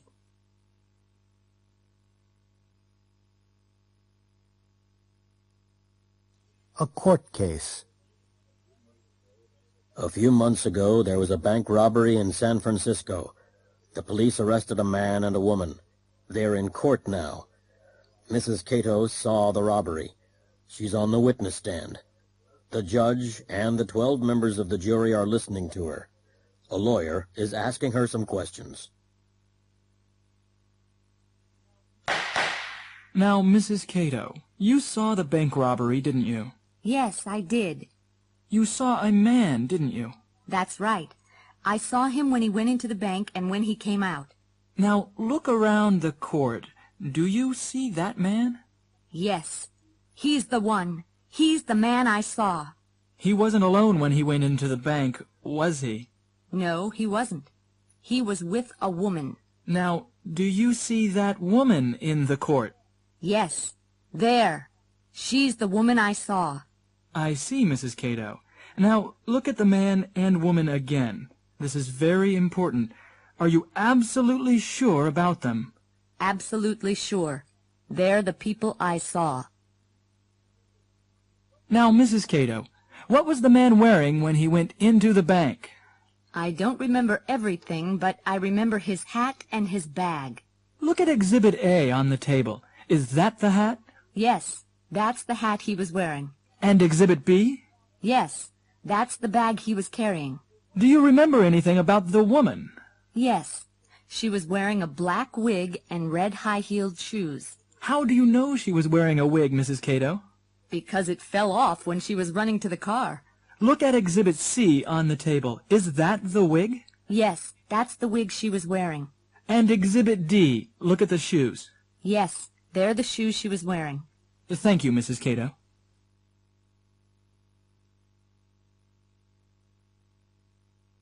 The empty chair. Jerry Streisand, a friend of mine in Boston, almost had a nervous breakdown last year. I told him to go to a doctor. Hello, Mr. Streisand. What's the problem? I'm very tense and nervous, Doctor. I haven't been able to sleep for days. Have you been working hard? Yes, I've been working 12 hours a day. Well, you should take a few days off. Go someplace quiet and peaceful, like Nantucket. It's a quiet island near the coast of...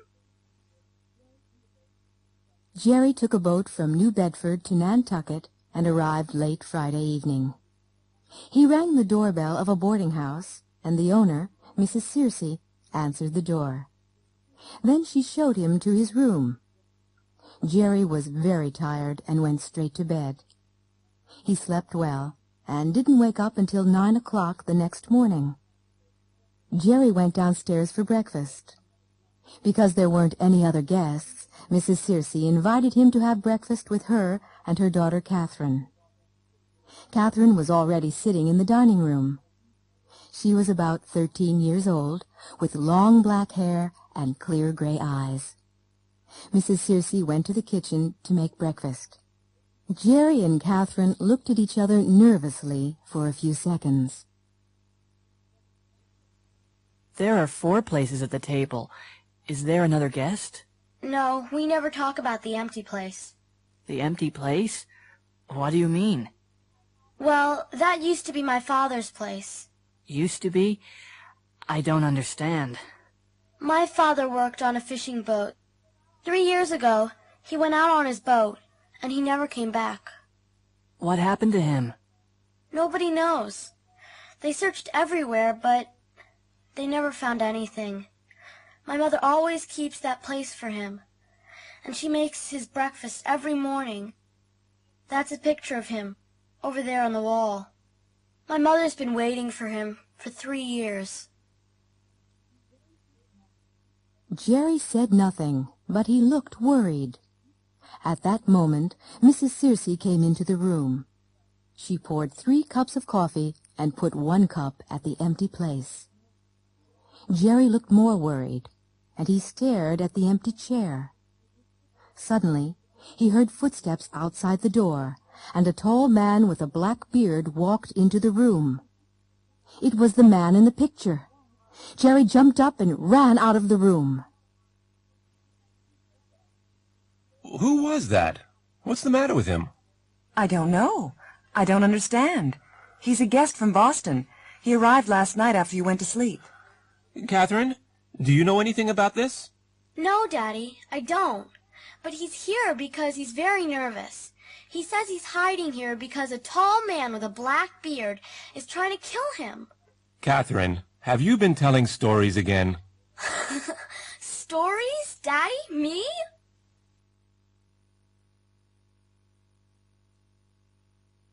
How long? How much? Please have a seat. Thank you. I'm Esther Rosales. I've had an account here for 10 years. What can I do for you, Ms. Rosales? Well, I want to borrow some money. What for? I want to buy a car. I've been saving for one. How long have you been saving? I've been saving for 2 years. How much have you saved? I've saved about $5,000. What are you reading? The Godfather. I've never seen the movie, and Bruce told me to read it. It's a very long book. How long have you been reading it? For nearly a month, and I haven't finished it yet. How many pages have you read? About 400. I don't like long books. Neither do I.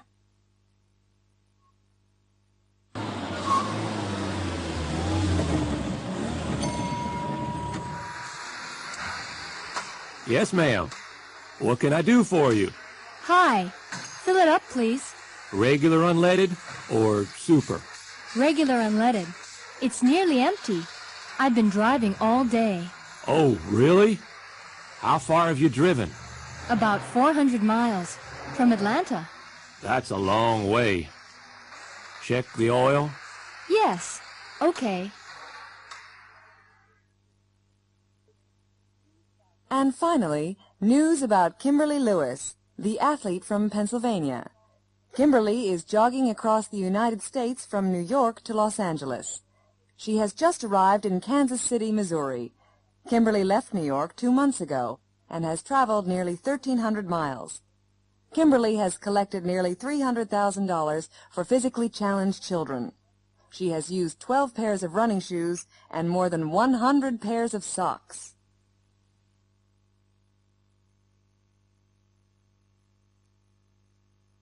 Operation Diamond. Andrea Garvey is the Assistant Director of the Department of Customs and Immigration. She is preparing her agents for a special operation. Good morning, ladies and gentlemen. You were all at Friday's meeting. Are there any questions? No? Okay, take out the photographs from your folders. Look at photograph 1. That's Barry Siegel.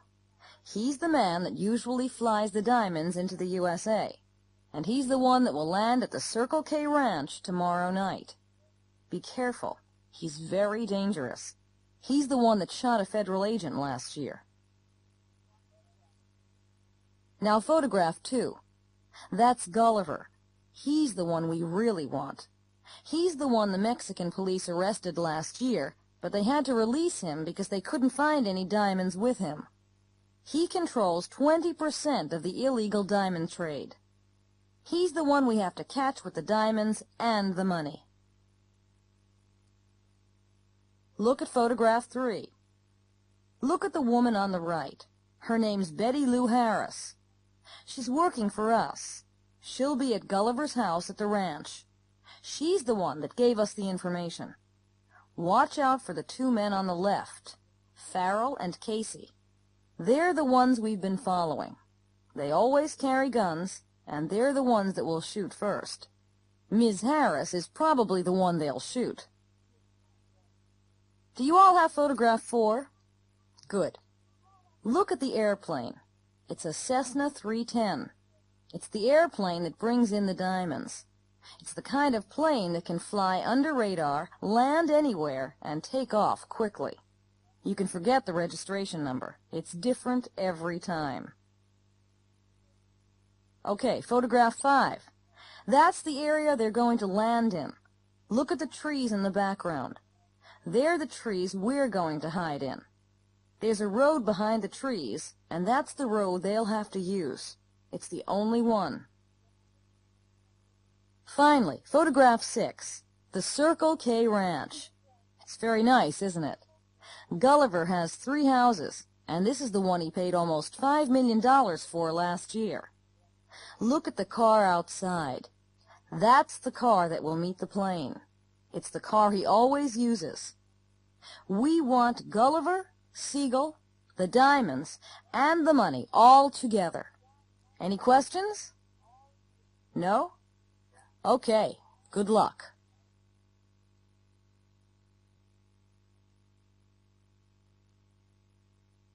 Making reservations.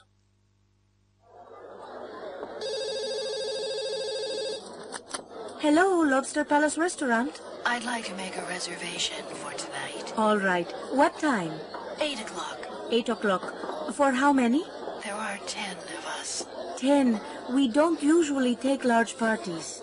I know, but we are regular customers. What's your name, please? Diana Ross. Miss Ross. Of course, that will be all right. Party of 10 at 8. I'd like to get 2 seats for the concert on Thursday. Where would you like to sit? I'm not sure. Well, here's the seating plan of the concert hall. How much is it in the middle section? $45. $45? That's a little too expensive for us. How much is it in the back? $25. That's fine. What time does the concert start? At 8 o'clock. Do you have any seats left on the Bay Area tour tomorrow? Yes, we do. There are a few seats left. Is that the tour that includes the Sonoma Valley? That's right. How long does the whole tour take? About 7 hours. Should I pay you now? If you don't mind.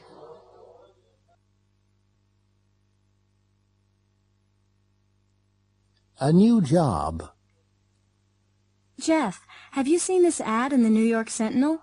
Yes, I saw it, but I'm not interested in finding a new job. I've been here since I left college. I like working here. Really? I've only been here for 3 years, and I'm already tired of doing the same thing every day. I'm afraid of getting really bored. Oh, come on. It's not that bad. You'll do the same thing there every day. Yes, but the salaries are good. I'm not interested in making more money. I have enough now. I can never have enough. Of course, you live at home with your parents. I like living with my parents. What's wrong with that? Nothing. But I like being independent. I like traveling, and I enjoy meeting new people. I'm going to apply for the job. Well, good luck.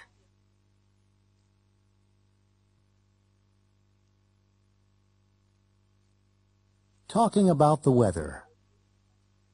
Good morning, Libby. Hi, Jake. It's a nice day, isn't it? Yeah. What are you doing today? I'm not sure. I might go to the beach later. Well, take an umbrella. I've just seen the weather report. It might rain this afternoon.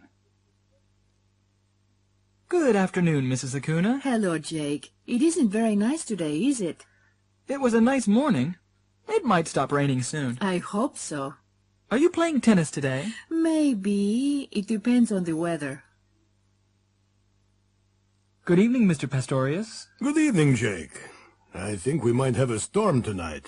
Oh, really? Yes. The sky's very dark, and I've just heard thunder. Oh, great. I like thunderstorms. I don't.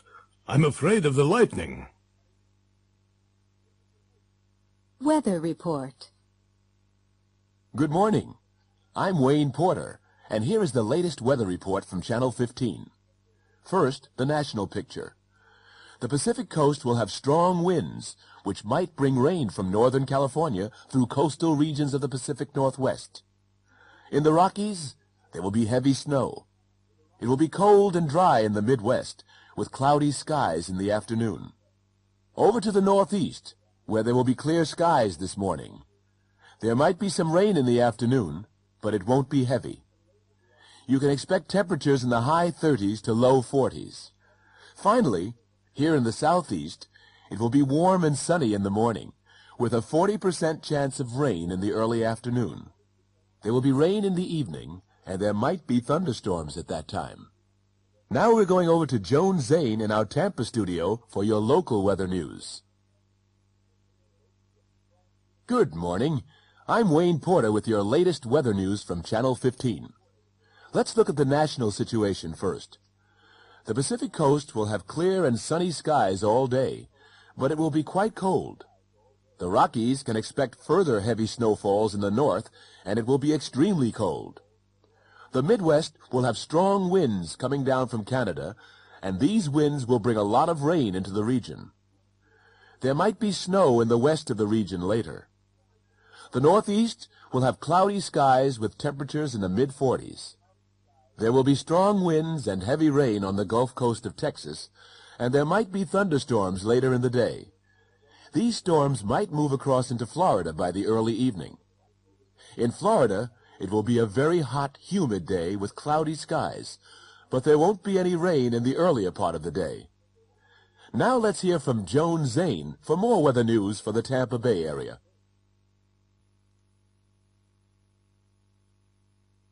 A restaurant kitchen.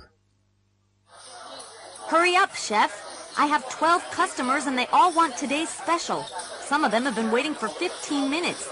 They're getting upset. I know, but I only have 2 hands. You'll have to help me. Help you? That's not my job. I'm a waitress, not a cook.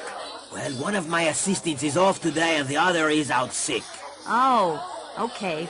What do I do first? Well, start putting the meat on the plates, and I'll finish these vegetables. Okay. Is that enough meat? That's a little too much. Take some off. What about potatoes? Oh, put on plenty of potatoes. They're cheap. And lots of peas. All right. Can I take them out now? Have you put the gravy on yet? Huh? Oh, no, I haven't. Where is it? Here it is. Oh, there isn't enough gravy. There's plenty in that pot over there. Where? Oh, okay. I've got it. Fine. Now you can begin taking the plates out to the customers. Whew, they're hot. Well, use a dish towel. And don't carry too many plates. You might drop them. Oh, I won't drop them. I've never dropped a plate in my life.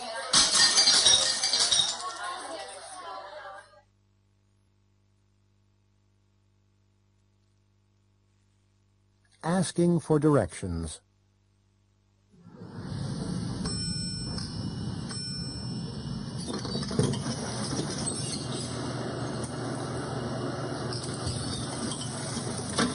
Good morning. Can I help you?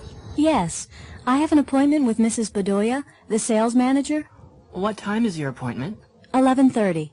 Okay. You're Ms. O'Hare, aren't you? Yes, that's right. Take the elevator to the 3rd floor.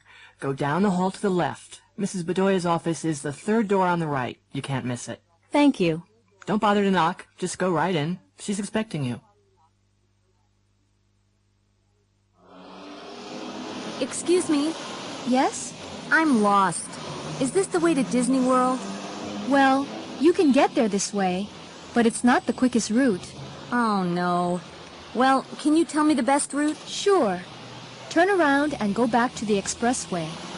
Turn left and go on until you get to the interstate. That's the I-4. The I-4? That's right.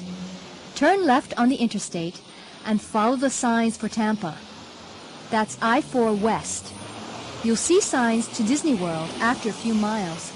It's exit 26.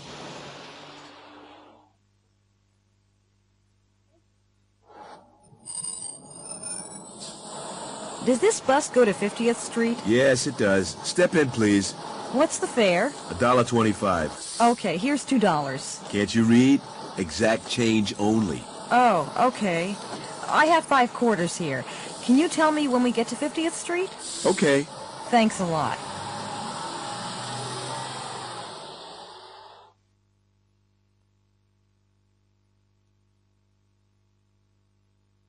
Coast Guard Rescue. This is the KLLN Radio News Desk. It's 5:15. A Coast Guard helicopter is trying to rescue a man who has fallen down a cliff in Point Reyes, about 15 miles north of San Francisco. The man is lying on a small beach at the foot of the cliff. The helicopter has arrived at the scene, and a paramedic has climbed down a ladder to the beach. He's speaking to a doctor on the helicopter by radio. Hello? Can you hear me, Doctor? Yes, I can hear you clearly. Is he unconscious? No, he's conscious, but he looks pretty bad. Okay, ask him if he can move. Can you move? No, Ask him if he's in pain. Are you in pain? Oh, yes. Ask him where it hurts. Where does it hurt? It's my back. Uh-oh, don't move him. I'm coming down.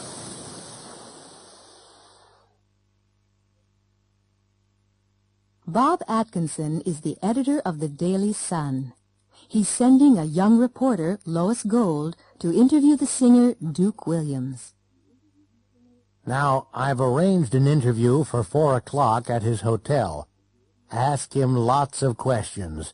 You know, ask him if he likes the city, ask him what his next record will be and when he recorded it, and ask him where.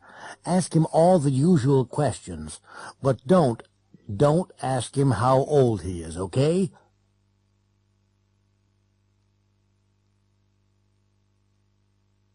UFO. Dick and Janet were driving along a quiet country road in Ohio. They were on their way to Cincinnati. It was almost midnight.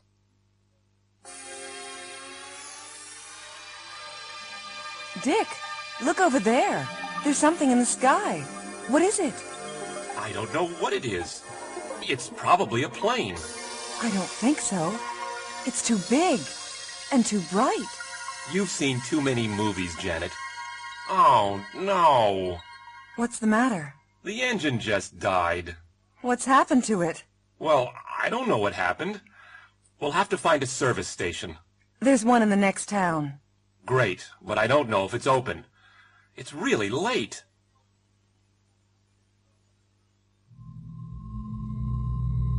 Suddenly, there was a loud noise, and a big, bright silver object flew low over their car.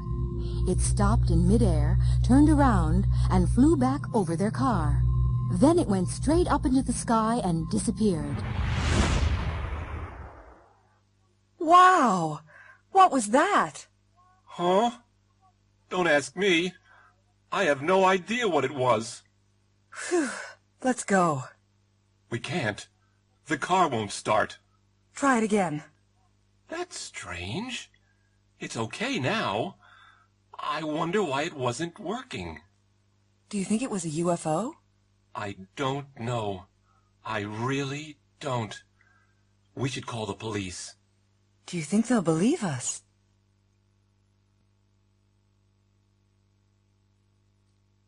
A mugging. One night, Sarah Garcia, an elderly widow, was walking down a dark street in Philadelphia. She was carrying her purse in one hand and a shopping bag in the other. There was nobody else on the street except two young men. They were standing in a dark doorway. One of them was very tall with light hair. The other was short and fat with a beard and mustache. The two men waited for a few seconds and then ran quickly and quietly toward Mrs. Garcia. The tall man held her from behind while the other one tried to snatch her purse. Suddenly, Mrs. Garcia threw the tall one over her shoulder. He crashed into the other man, and they both landed on the ground. Without speaking, Mrs. Garcia hit both of them on the head with her purse and walked calmly away. The two surprised young men were still sitting on the ground when Mrs. Garcia crossed the street toward a door with a bright sign above it. Mrs. Garcia paused, turned around, smiled at them, and walked into the Philadelphia Judo Club.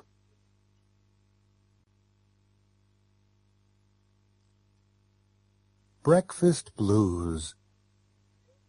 Adrian! Adrian! What?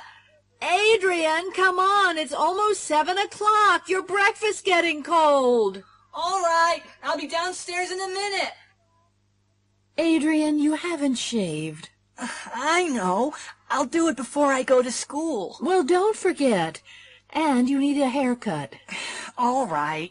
I'll make an appointment after I finish school. And don't forget, write and thank your grandmother for your birthday present. Yeah, I'll do that when I get time. You'll do it when you get home from school. What about my homework? And I'm going out tonight. You'll do your assignment and write the letter before you go out. Where are you going anyway? Just out. Who with? A friend. Which friend? Just a friend from school. What's her name? Susie. She's in my math class. Well, I'll be out when you get home. You won't go out until your father gets home, will you? He forgot his keys. He left them on the table. Not again. What time will he be home? About 7:15. Why? Oh, no. I'm meeting Susie at 7:30. Well, you'll have to go as soon as he gets home. She'll wait. Will she? You don't know Susie.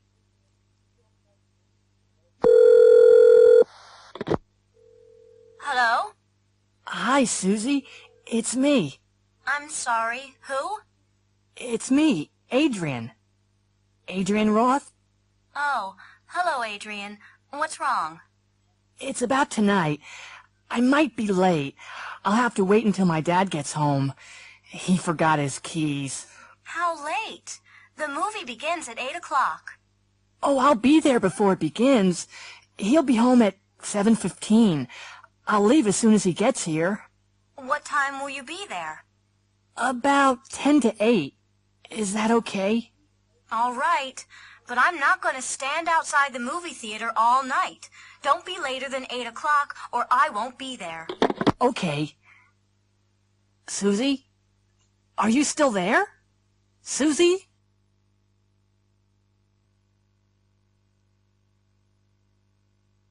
General Hospital. Maternity unit. Mr. Diaz is in the maternity unit. His wife's going to have a baby. Hello. You're Mr. Diaz, aren't you? Have you been waiting long? Not really. Is there any news? Not yet. We'll tell you as soon as there is. Have you thought of any names for the baby? Oh, yes. If it's a girl, we'll call her Lucia. And if it's a boy, we'll call him Francisco. Operating room. David Foster has had a serious accident. His wife's outside the operating room now. Mrs. Foster, I'm Dr. Yamamura. Oh, doctor, how is he? Well, I'm afraid we'll have to operate. Oh, no. He's always been afraid of operations. Don't worry. If we operate now, he'll be all right. Oh, doctor, do you really have to? I'm afraid so. He's lost a lot of blood. If we don't operate, he'll die. East Wing. Ms. Wright has just arrived at the hospital. She's going to have a minor operation tomorrow.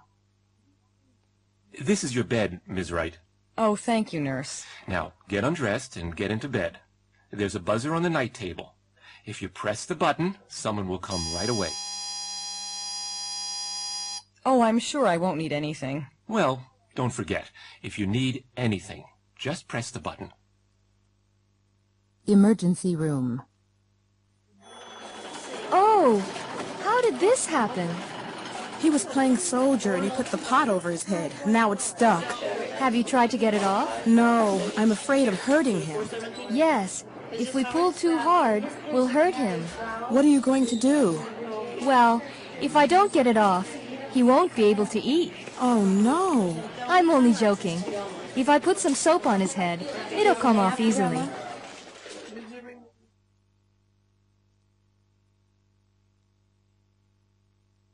On the road. Lee, you can't park here. There's a fire hydrant. Oh, we'll be back in a few minutes. It's okay. Oh, no, it isn't. You'll get a parking ticket if you leave it here. No, I won't. It's 5:30. All the traffic cops have gone home. Oh, Lee. Yes? Is this your car, buddy?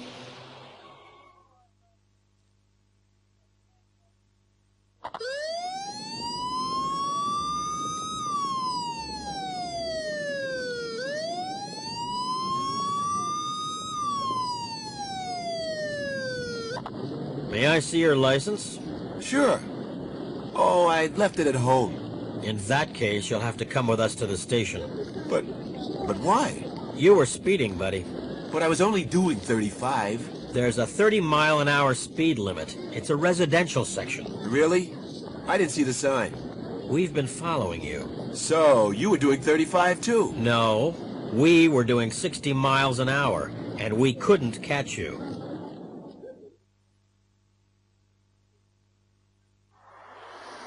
Hello, Turnpike Service Station. Hi. I don't know if you can help me. My car's broken down. We have 24-hour service. Where are you? I'm on US 31, just south of Hopeville. My car's just past the Lone Star Cafe. It's a blue Chrysler LeBaron. Do you know what's wrong with it? I have no idea, but it won't start. I'll send a mechanic out to you. She'll be there in about 15 minutes.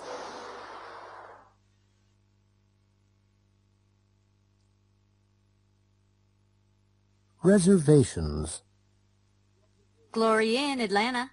Hi, this is Zoot Lambert, the manager of Titanium. You know, the band. I want... Please hold, Mr. Lambert. I'm putting you through to the reservations manager. But...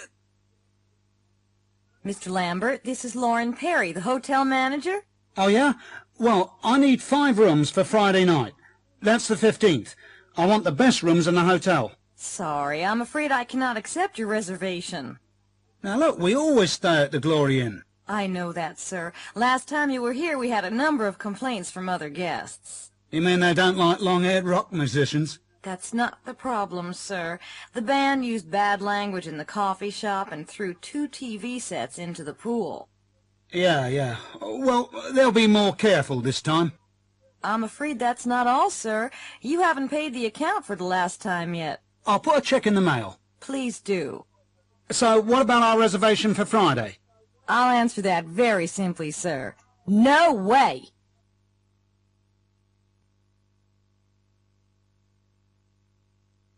Emergency. Dial 911.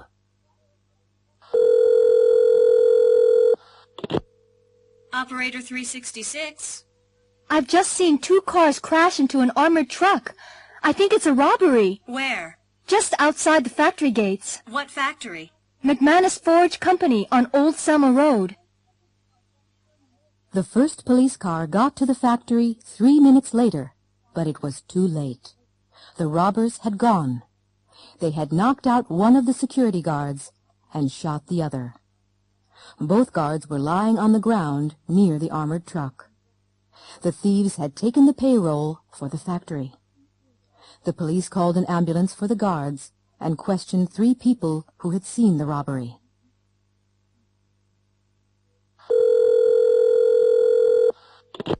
Operator 217. I want to report a fire. Where is it? The Pepsico service station on Hudson Street. Come quickly. Yes, a fire engine will be there in a few minutes.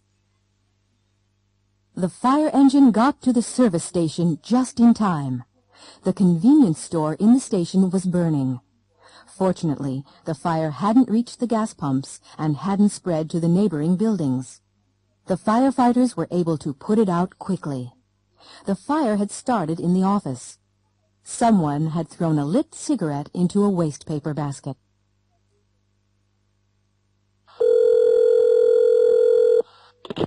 Operator 577. There's a boy in the river. I don't think he can swim.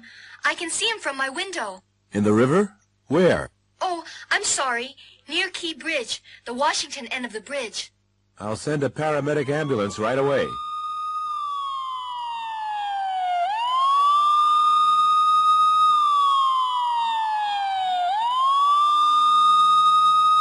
When the paramedic ambulance got there, the boy was lying on the ground. A police officer had seen the boy in the river and had dived in and rescued him. The boy was all right. The police officer had given him artificial respiration. The ambulance took the boy and the police officer to the hospital.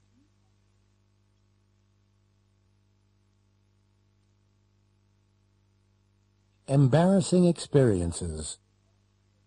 Readers' letters. Oh, no! Have you ever had an embarrassing experience? Who hasn't? Last week, we asked our readers to tell us about their embarrassing experiences. We received hundreds of letters. Here is a selection.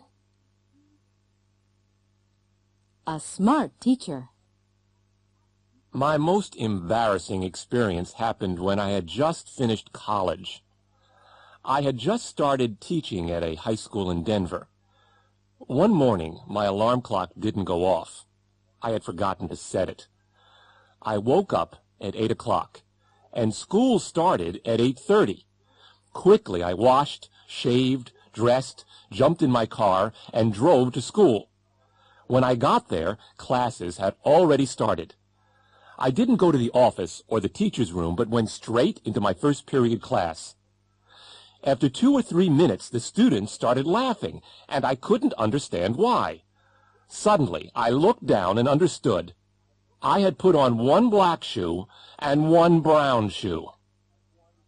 Stanley Morris, Boulder, Colorado. Hand in hand. The most embarrassing experience I've ever had happened 2 years ago. My wife and I had driven into New York to do some shopping. The streets were very crowded, and we were holding hands. Suddenly, my wife saw a dress she liked in a store window and stopped. I started looking at some radios in the next window. After a minute or two, I reached for my wife's hand. There was a loud scream, and a woman slapped my face. I hadn't taken my wife's hand. I had taken the hand of a complete stranger. Gary Hall, Paramus, New Jersey. A parking problem. My husband and I had decided to buy a new house, and I'd made an appointment to see our bank manager. I'd never met him before, and I was a little nervous. I drove into town, and I was lucky enough to find a parking space outside the bank. I just started backing into the space when another car drove into it. I was furious. I opened my window and shouted at the other driver. He ignored me and walked away. It took me 20 minutes to find another space. As soon as I had parked the car, I rushed back to the bank. I was 10 minutes late for my appointment. I went to the manager's office, knocked, and walked in. The manager was sitting behind his desk. He was the man who had taken my parking space. Margaret Larcade, San Antonio, Texas.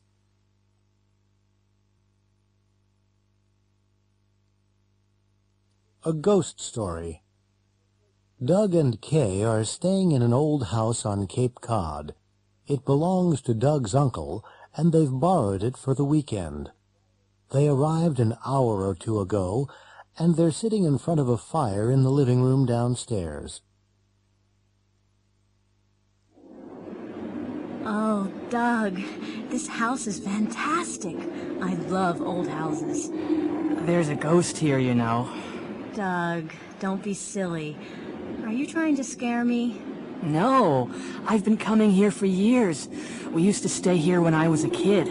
I saw the ghost myself once. This isn't funny, Doug, and I don't believe in ghosts. You don't? Well, I do. Where did you see the ghost? Upstairs, in the bedroom. Yeah, right. Did it have a white sheet over its head? No. It was just an ordinary ghost. He was wearing clothes from the 1800s. He? Who? The ghost. I'll tell you about it. I'd been out walking all day, and I was really tired, so I went to bed early. Had you been reading a book about ghosts? No. Well, go on. What happened? I'd been in bed for 2 or 3 hours. How did you know that it was a few hours? There's an old grandfather clock in the bedroom. You'll see it when we go upstairs. Anyway, the ghost was standing beside it. What did you do? Nothing. What did he say? Nothing. He just stared at me. How did he get into the room? Hadn't you locked the door? Yes, I had. And the window, too. It was a cold, foggy night like tonight. Was there a fireplace? Yes, but it was too small for a man to get down. Anyway, there'd been a fire. What did you do? I sat up and stared back at him. I was too shocked to move. Well, what happened? I don't know how long we've been staring at each other, when suddenly I shouted, and he disappeared. I don't believe it. I didn't believe it myself at the time, but when I told some people who live around here, they believed me. Some of them had seen the ghost themselves. They could even describe him. If you ask them, they'll tell you. Doug, put some more wood on the fire. I'm going to sleep right here tonight.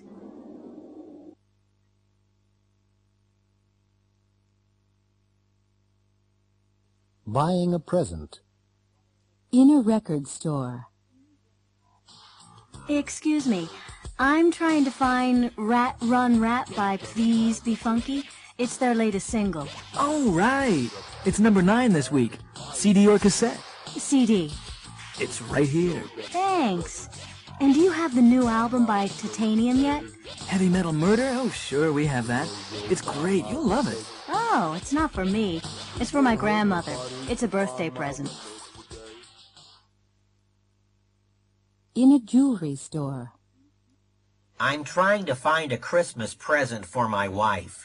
Okay, what kind of thing are you looking for? I'm not sure, really. Maybe you can help me. How about a bracelet? No, I bought her a bracelet for our anniversary. Maybe a ring, then. These rings are made of 22-karat gold. What kind of stone is that? A diamond. And it's less than $5,000. Oh, well, maybe you could show me some earrings, then. In a toy store. Do you need any assistance, ma'am? Thank you. Yes, I'm looking for a toy for my nephew. Okay. How old is he? He'll be 9 on Saturday. What about a skateboard? No, I don't want him to hurt himself. How about a drum set? I don't think so. His father will be upset if I buy him one of those. Do you have anything educational? You see, he's a very intelligent boy. I have the perfect thing. A do-it-yourself computer kit.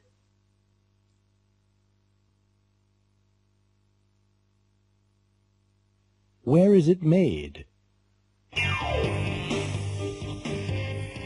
Good evening. I'm Jesse Carson. Welcome to Double Your Cash. Our first contestant tonight is Dawn Sikorsky from Lincoln, Nebraska. How are you doing, Dawn? I'm doing fine, Jesse. What do you do, Dawn? I'm a librarian. And were you born in Lincoln? No, I wasn't. I was born in Omaha. Okay. Now the first question is for $100. Are you ready? Sure. Where are Ferrari cars made? Are they made in Spain? Are they made in France? Or are they made in Italy? That's easy. Italy. Correct. That's great, Dawn. Okay, Dawn. You can take the $100 right now, or you can have another question and double your cash. I'll take another question. Okay. This is for $200. When was Martin Luther King Jr. murdered? Was it in 1963, 1965, or 1968? He was murdered in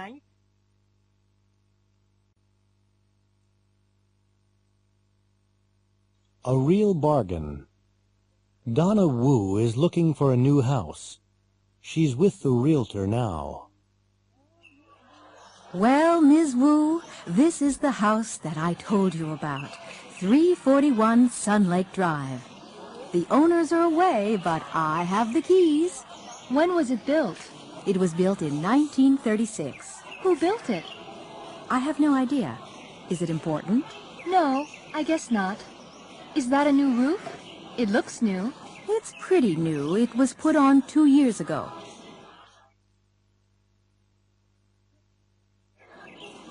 It's in very good condition. The previous owner was a builder.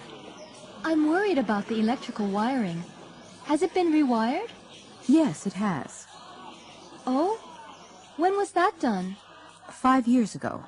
It's been completely renovated. New central heating and air conditioning have been put in, and a new garage has been built. Oh? When was that done? The garage? Last year, I think. It's a very solid house. It's built of brick with a tiled roof. I have a little boy in elementary school. Does a school bus pass by here? Yes, right here on Sun Lake Drive. The children are picked up at 8 o'clock and they're brought home by 3:30. It's really not expensive. I've seen a lot of similar houses, and they're more expensive. Oh, yes. It's a real bargain. Are there any plans for new construction in this area? Excuse me? New construction? Well, yes, a new hospital is going to be built about 6 blocks north of here. Anything else? Well, a new interstate highway will be built next year. You'll be able to get to the city in half the time. Where exactly will the interstate be built? It'll be built just down the street. Sun Lake Drive has been chosen as the main exit for the city. It'll be interesting. You'll be able to watch the traffic.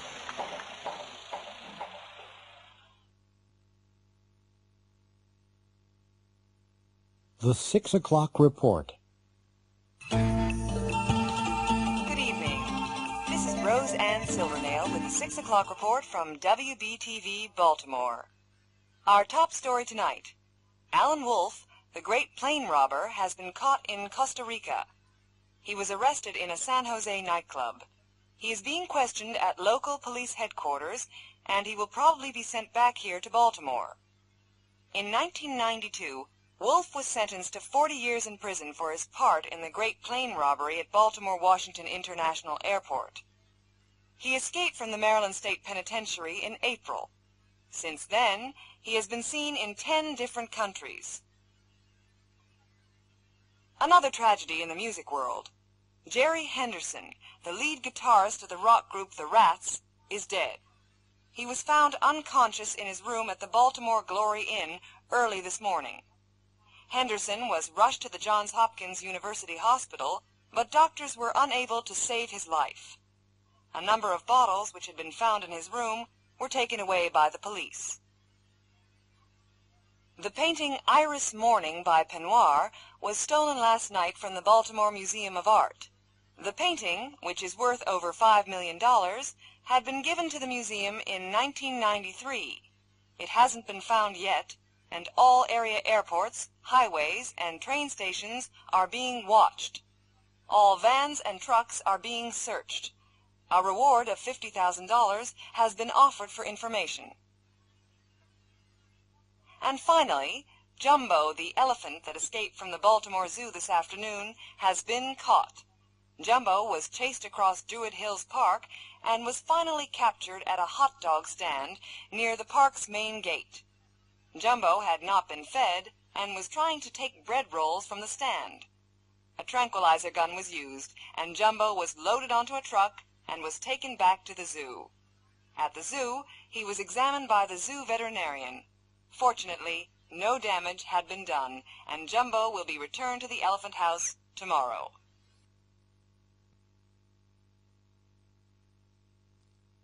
The Sunday Magazine. Last night I went to see the new musical at the Lewis and Clark Memorial Theater. It's called Space Opera and was written by Tim Weber with music by Andrew Rice. It was a highly entertaining evening and the audience enjoyed every minute of it. The music was performed by the Idaho Symphony Orchestra and it is really great. The hero is played by soap opera star Danny Clean and he sings most of the best songs. However, the most popular song in the show is Starlight Tonight, and I'm sure it'll be a big hit. It's sung by Lorna Winter, who plays the Queen of Jupiter. Her costumes are sensational. They were designed by Annette Field. One dress cost more than $20,000. There is a CD of the show available on the Polyglot label, and an illustrated book which is published by Apple Tree Books. Take my advice. Go see it.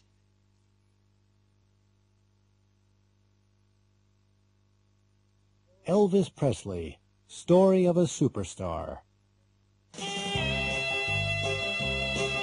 When Elvis Presley died on August 16, 1977, radio and television programs all over the world were interrupted to give the news of his death.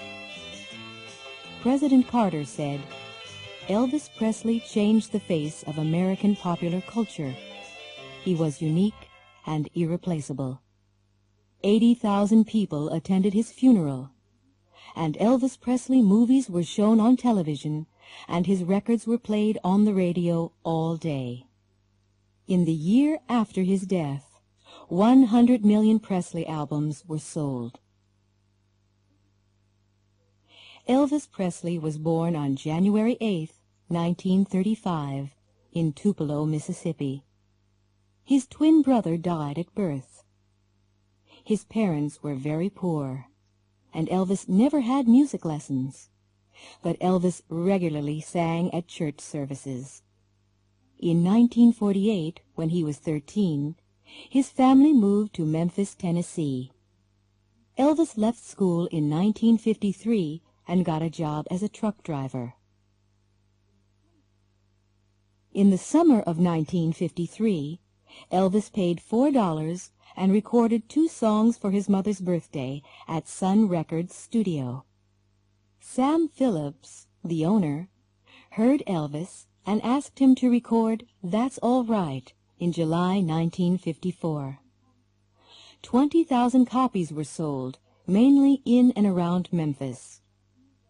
Elvis made 5 more records for Sun, and in July 1955 he met Colonel Tom Parker, who became his manager.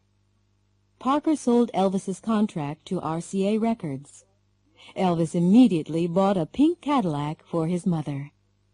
In January 1956, Elvis recorded Heartbreak Hotel, and 1 million copies were sold.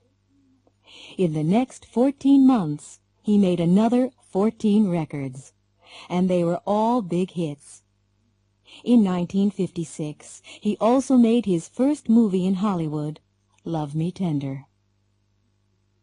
In March 1958, Elvis had to join the army. When his hair was cut, thousands of women cried. He spent the next 2 years in Germany, where he met Priscilla Ballou, who became his wife 8 years later in 1967. In 1960, he left the army and went to Hollywood, where he made several movies during the next few years. Most critics thought the movies were a waste of his talent. By 1968, many people had become tired of Elvis. He hadn't performed live since 1960. But then he recorded a new album, From Elvis in Memphis, and appeared in a TV special.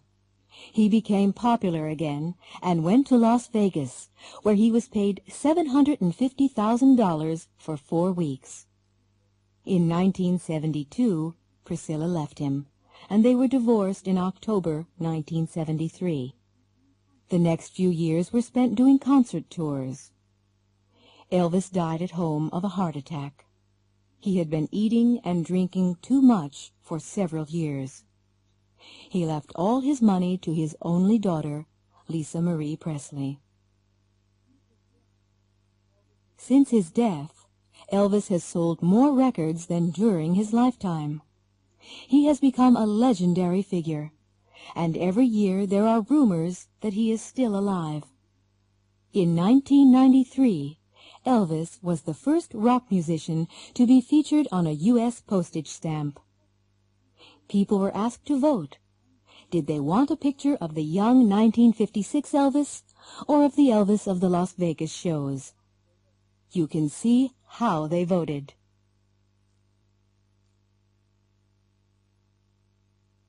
Classifieds. Andy. I have $6,000. I'm going to look at the car. If I like it, I'll buy it. Barbara. That's a nice car, but I don't have enough money. If I had enough money, I'd buy it. Chris. I've worked for an oil company for 10 years. I have a BS in engineering. I have the qualifications. I'm going to apply for the job. If they offer me the job, I'll definitely take it.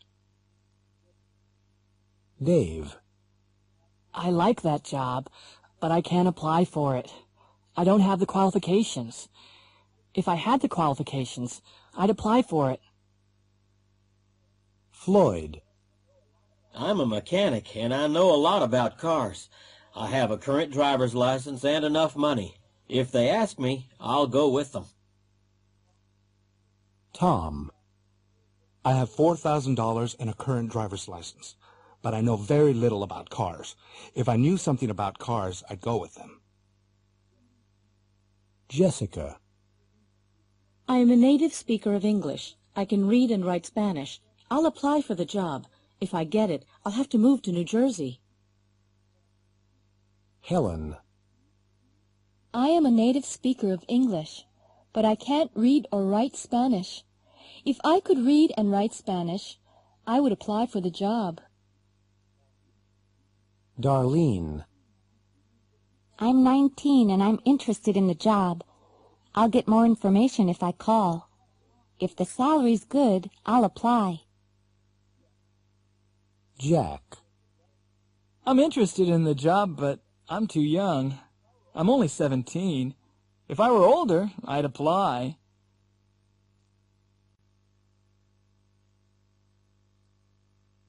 eating out. Are you hungry? Yeah, I didn't have much for breakfast. Do you feel like a hamburger?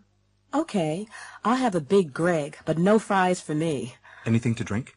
You've been here before. What are the shakes like? Not bad. I'm getting one. Okay, I'll have a strawberry shake. Anything else? No, that's all. Next. 1 big Greg, 1 cheese Greg, 1 order of fries. Large or regular? Large. And 2 strawberry shakes. Is that it? Uh-huh. That's all. What are you having? I don't know. I can't decide. I'd have the special if I were you. I had it last time I was here. It was great. No, it's got ham on it. I don't like ham. I'll just have the plain pizza. A regular or a large? A large, I think. Are you very hungry? No, not very. Then I wouldn't have a large one if I were you. They're enormous. What about an appetizer? Okay, let's have another look at the menu. Hi, I'm Adam, and I'm your waiter today. Are you ready to order yet? Yes, please. We'd like a plain pizza and a Pizza Palace special. Would you like regular or large pizzas? Both regular, please. Anything to start? Yes, a soup and a house salad, please. Sure. It'll take just a couple of minutes. What time is it, Roy? 20 after 1. We don't have much time. Where do you want to eat? Pizza Palace? McGregor's? A pizza would be okay if we had more time, but we don't. And I don't really feel like a burger. Why don't we just grab a sandwich? Okay, there's a deli just around the corner. Fine, let's try it. Hello there, hon. What can I get for you? 1 tuna sandwich and 1 vegetarian, please. Will that be white, whole wheat, rye bread, or a roll? Whole wheat. Will there be any drinks with that, hon? 1 coffee, 1 hot tea. Is that everything? Yeah, that's it.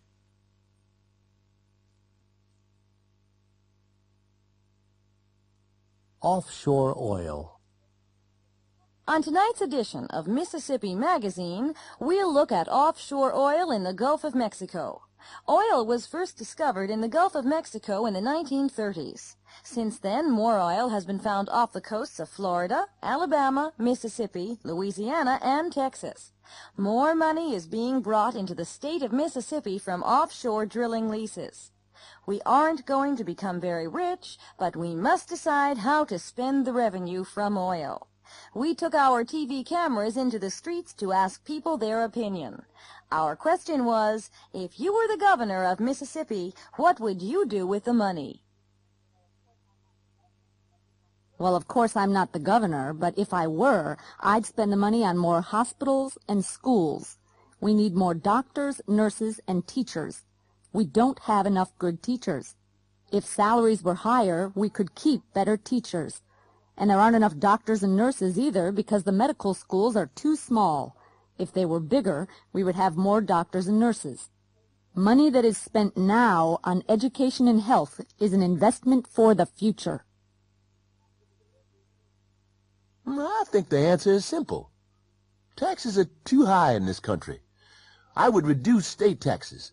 If we reduced taxes, people would have more money. If they had more money, they'd spend more.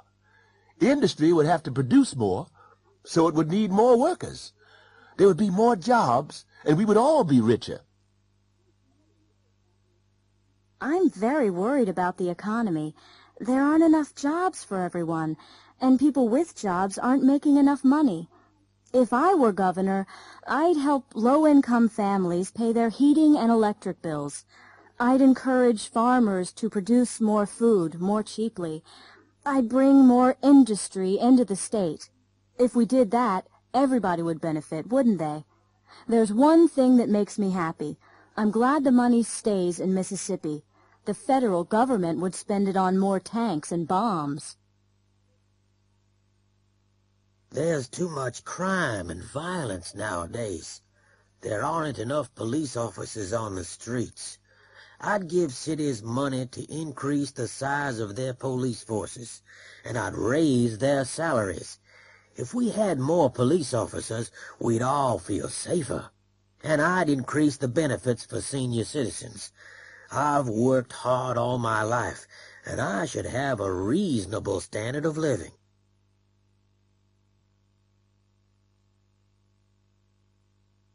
Far Trek.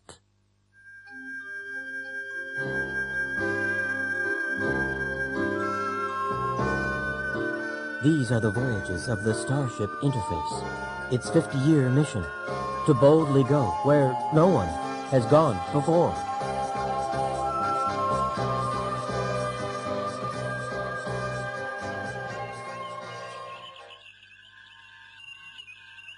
Nothing's happened for years. I'm bored.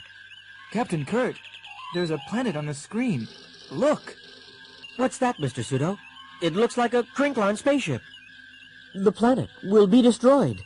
The Crinklons destroy everything. They must be stopped. What are we going to do, Mr. Schlock? You know Starfleet regulations, Captain. We can observe, but we cannot interfere. Nothing can be done. Pictures from the planet's surface are being received now, Captain. The Crinklons are preparing an attack, Captain. Well, something has to be done. We're going down there. Schlock, Uhulu, come with me. You shouldn't go, Captain. You might be killed.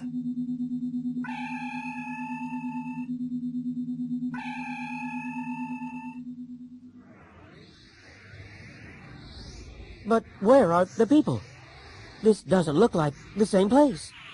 At last, Captain Kurt, I have tricked you. I cannot be beaten. You and all your crew will be killed. I will fight you, but let my crew go. Where did the Crinklon go? What happened?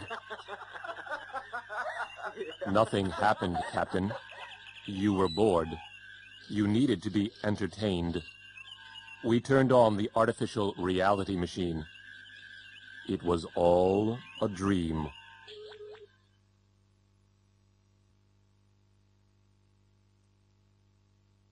Reports. Lynn Willis is a new reporter for the Los Angeles Daily Echo. Last week, several famous people arrived at L.A. International Airport, and Lynn was sent to interview them. Nobody told her very much. Cristina del Castillo, Secretary General of the United Nations. I'm very busy. I have a lot of appointments. I can't say very much. I'm happy to be in Los Angeles. I enjoyed my visit in January. I'll be here for only 12 hours. I'm going to meet the governor. I have no other comments. Lynn's report. Cristina del Castillo visited California yesterday. She arrived at 10 a.m., and we asked her to comment on the international situation. She just made a brief statement. She said that she was very busy and that she had a lot of appointments.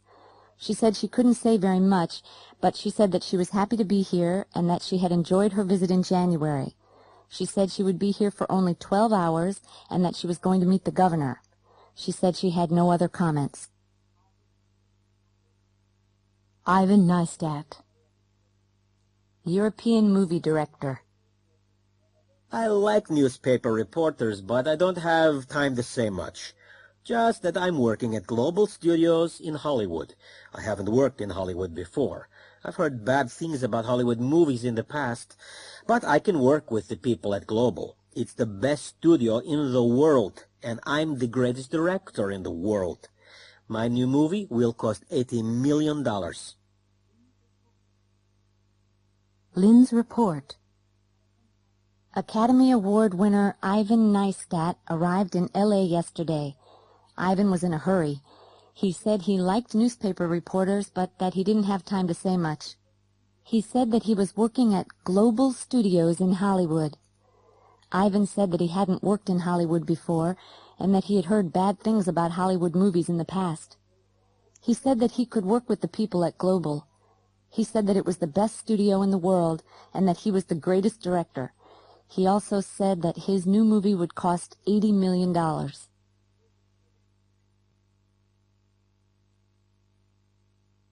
Oral exams. Hey, Martha, have you finished the exam? Yes, I have. Whew. Was it hard? Well, yes, it was pretty hard. Did you pass? I don't know. Miss Nadler didn't tell me. What questions did she ask? First, she asked me what my name was. That was pretty easy, wasn't it? Yes, except I couldn't remember. Then she asked me where I came from and how long I'd been studying here at the Institute. And what else did she ask? She asked when I had begun taking English, and she asked how I would use English in the future. Yes, go on. Then she asked me if I liked the Institute and if I lived with my parents. Anything else? I'm trying to remember, Stefan. Oh, yes, she asked if I spoke any other languages. Is that all? Let's see. Well, she asked me what my hobbies were, and she asked me to tell her about them. Then she gave me a picture and asked me to describe it. Then I was asked to read a passage out loud. What did she say at the end? Oh, yes, she asked me to tell you to go in, right away.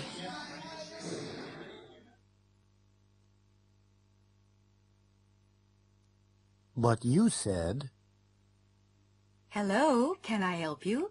I'm interested in your St. Cuthbert vacation package. Oh, yes, the Caribbean. I can recommend it highly. Can you tell me a little more about it? Of course. It's a terrific package tour. You'll travel on a regularly scheduled flight. You'll be met at the airport and taken to your hotel. The hotel has a swimming pool and a great nightclub. It's a very modern resort. It was built last year. The restaurant is wonderful, and you can walk to the beach in 2 minutes. It sounds great. I'd like to make a reservation. Just a minute, and I'll get the form to fill out. Marion made the reservation and paid a deposit. 2 months later, she was in St. Cuthbert. But she was disappointed. When she got home to Chicago, she went to see the travel agent. Hello again. Did you have a good trip? No, I certainly did not have a good trip. Oh, I'm sorry to hear that. What was wrong? Well, when I got to St. Cuthbert, I had to spend 4 hours at the airport. You said we would be met, but we weren't. You also said we would be taken to the hotel. We weren't, and the taxi cost $50. I see. You had a very bad start. But the hotel was nice, wasn't it? No, it was not. You said it was modern. You were so right. They hadn't finished building it. We couldn't sleep because the construction workers were working all night on our balcony. You said it had a swimming pool, and it did, but it was empty. And the restaurant... They served canned tuna fish every night. Tuna and rice, tuna salad, tuna and spaghetti. Oh, no! You said that the hotel was near the beach. You said we could walk there in 2 minutes. Couldn't you? Sure, but there was one problem. There was an oil refinery between the hotel and the beach, and it took half an hour to walk around it. Oh, no! I'm really sorry. We didn't know. We really can't give you a refund. But we can give you a 10% discount on your next vacation. Next vacation? I'm spending my next vacation right here in Chicago.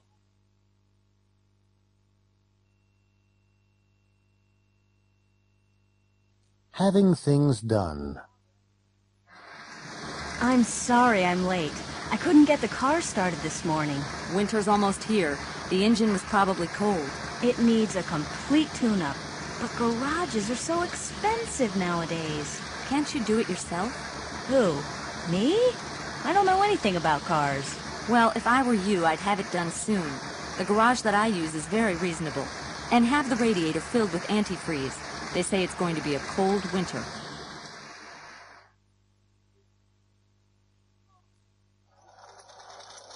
Hi. Do you do alterations? Yes, we do. What do you want done? I'd like to have this skirt lengthened. It's too short for me. Fine. It'll take about 2 weeks.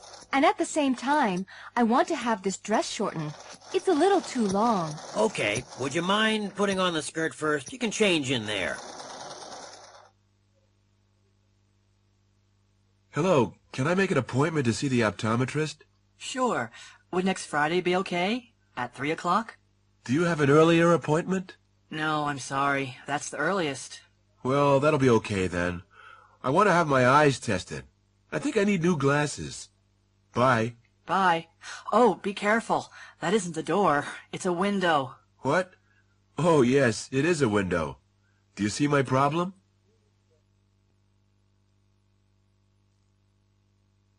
Supermarket shock. Picture 1. Michelle went to the supermarket last Saturday. While she was shopping, she met her neighbor David. David was with his 3-year-old son Joshua. Picture 2. While they were talking, Joshua got bored. He began playing with some jars of coffee. He took a jar from the shelf. It was very heavy. He put the jar into Michelle's shopping bag. She didn't notice. Picture 3. As Michelle was leaving the supermarket, a store detective stopped her. She took the jar of coffee from Michelle's bag.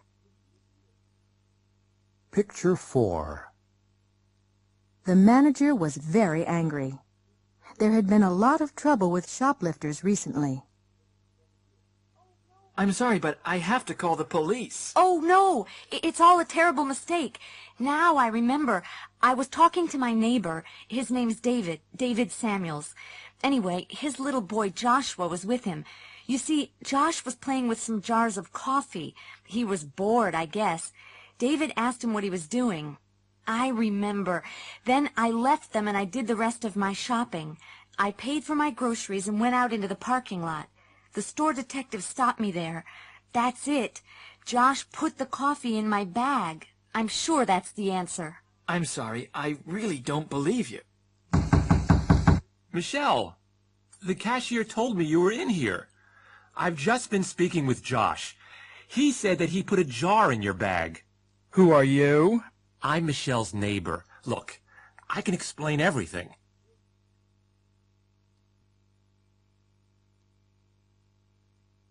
The appointment.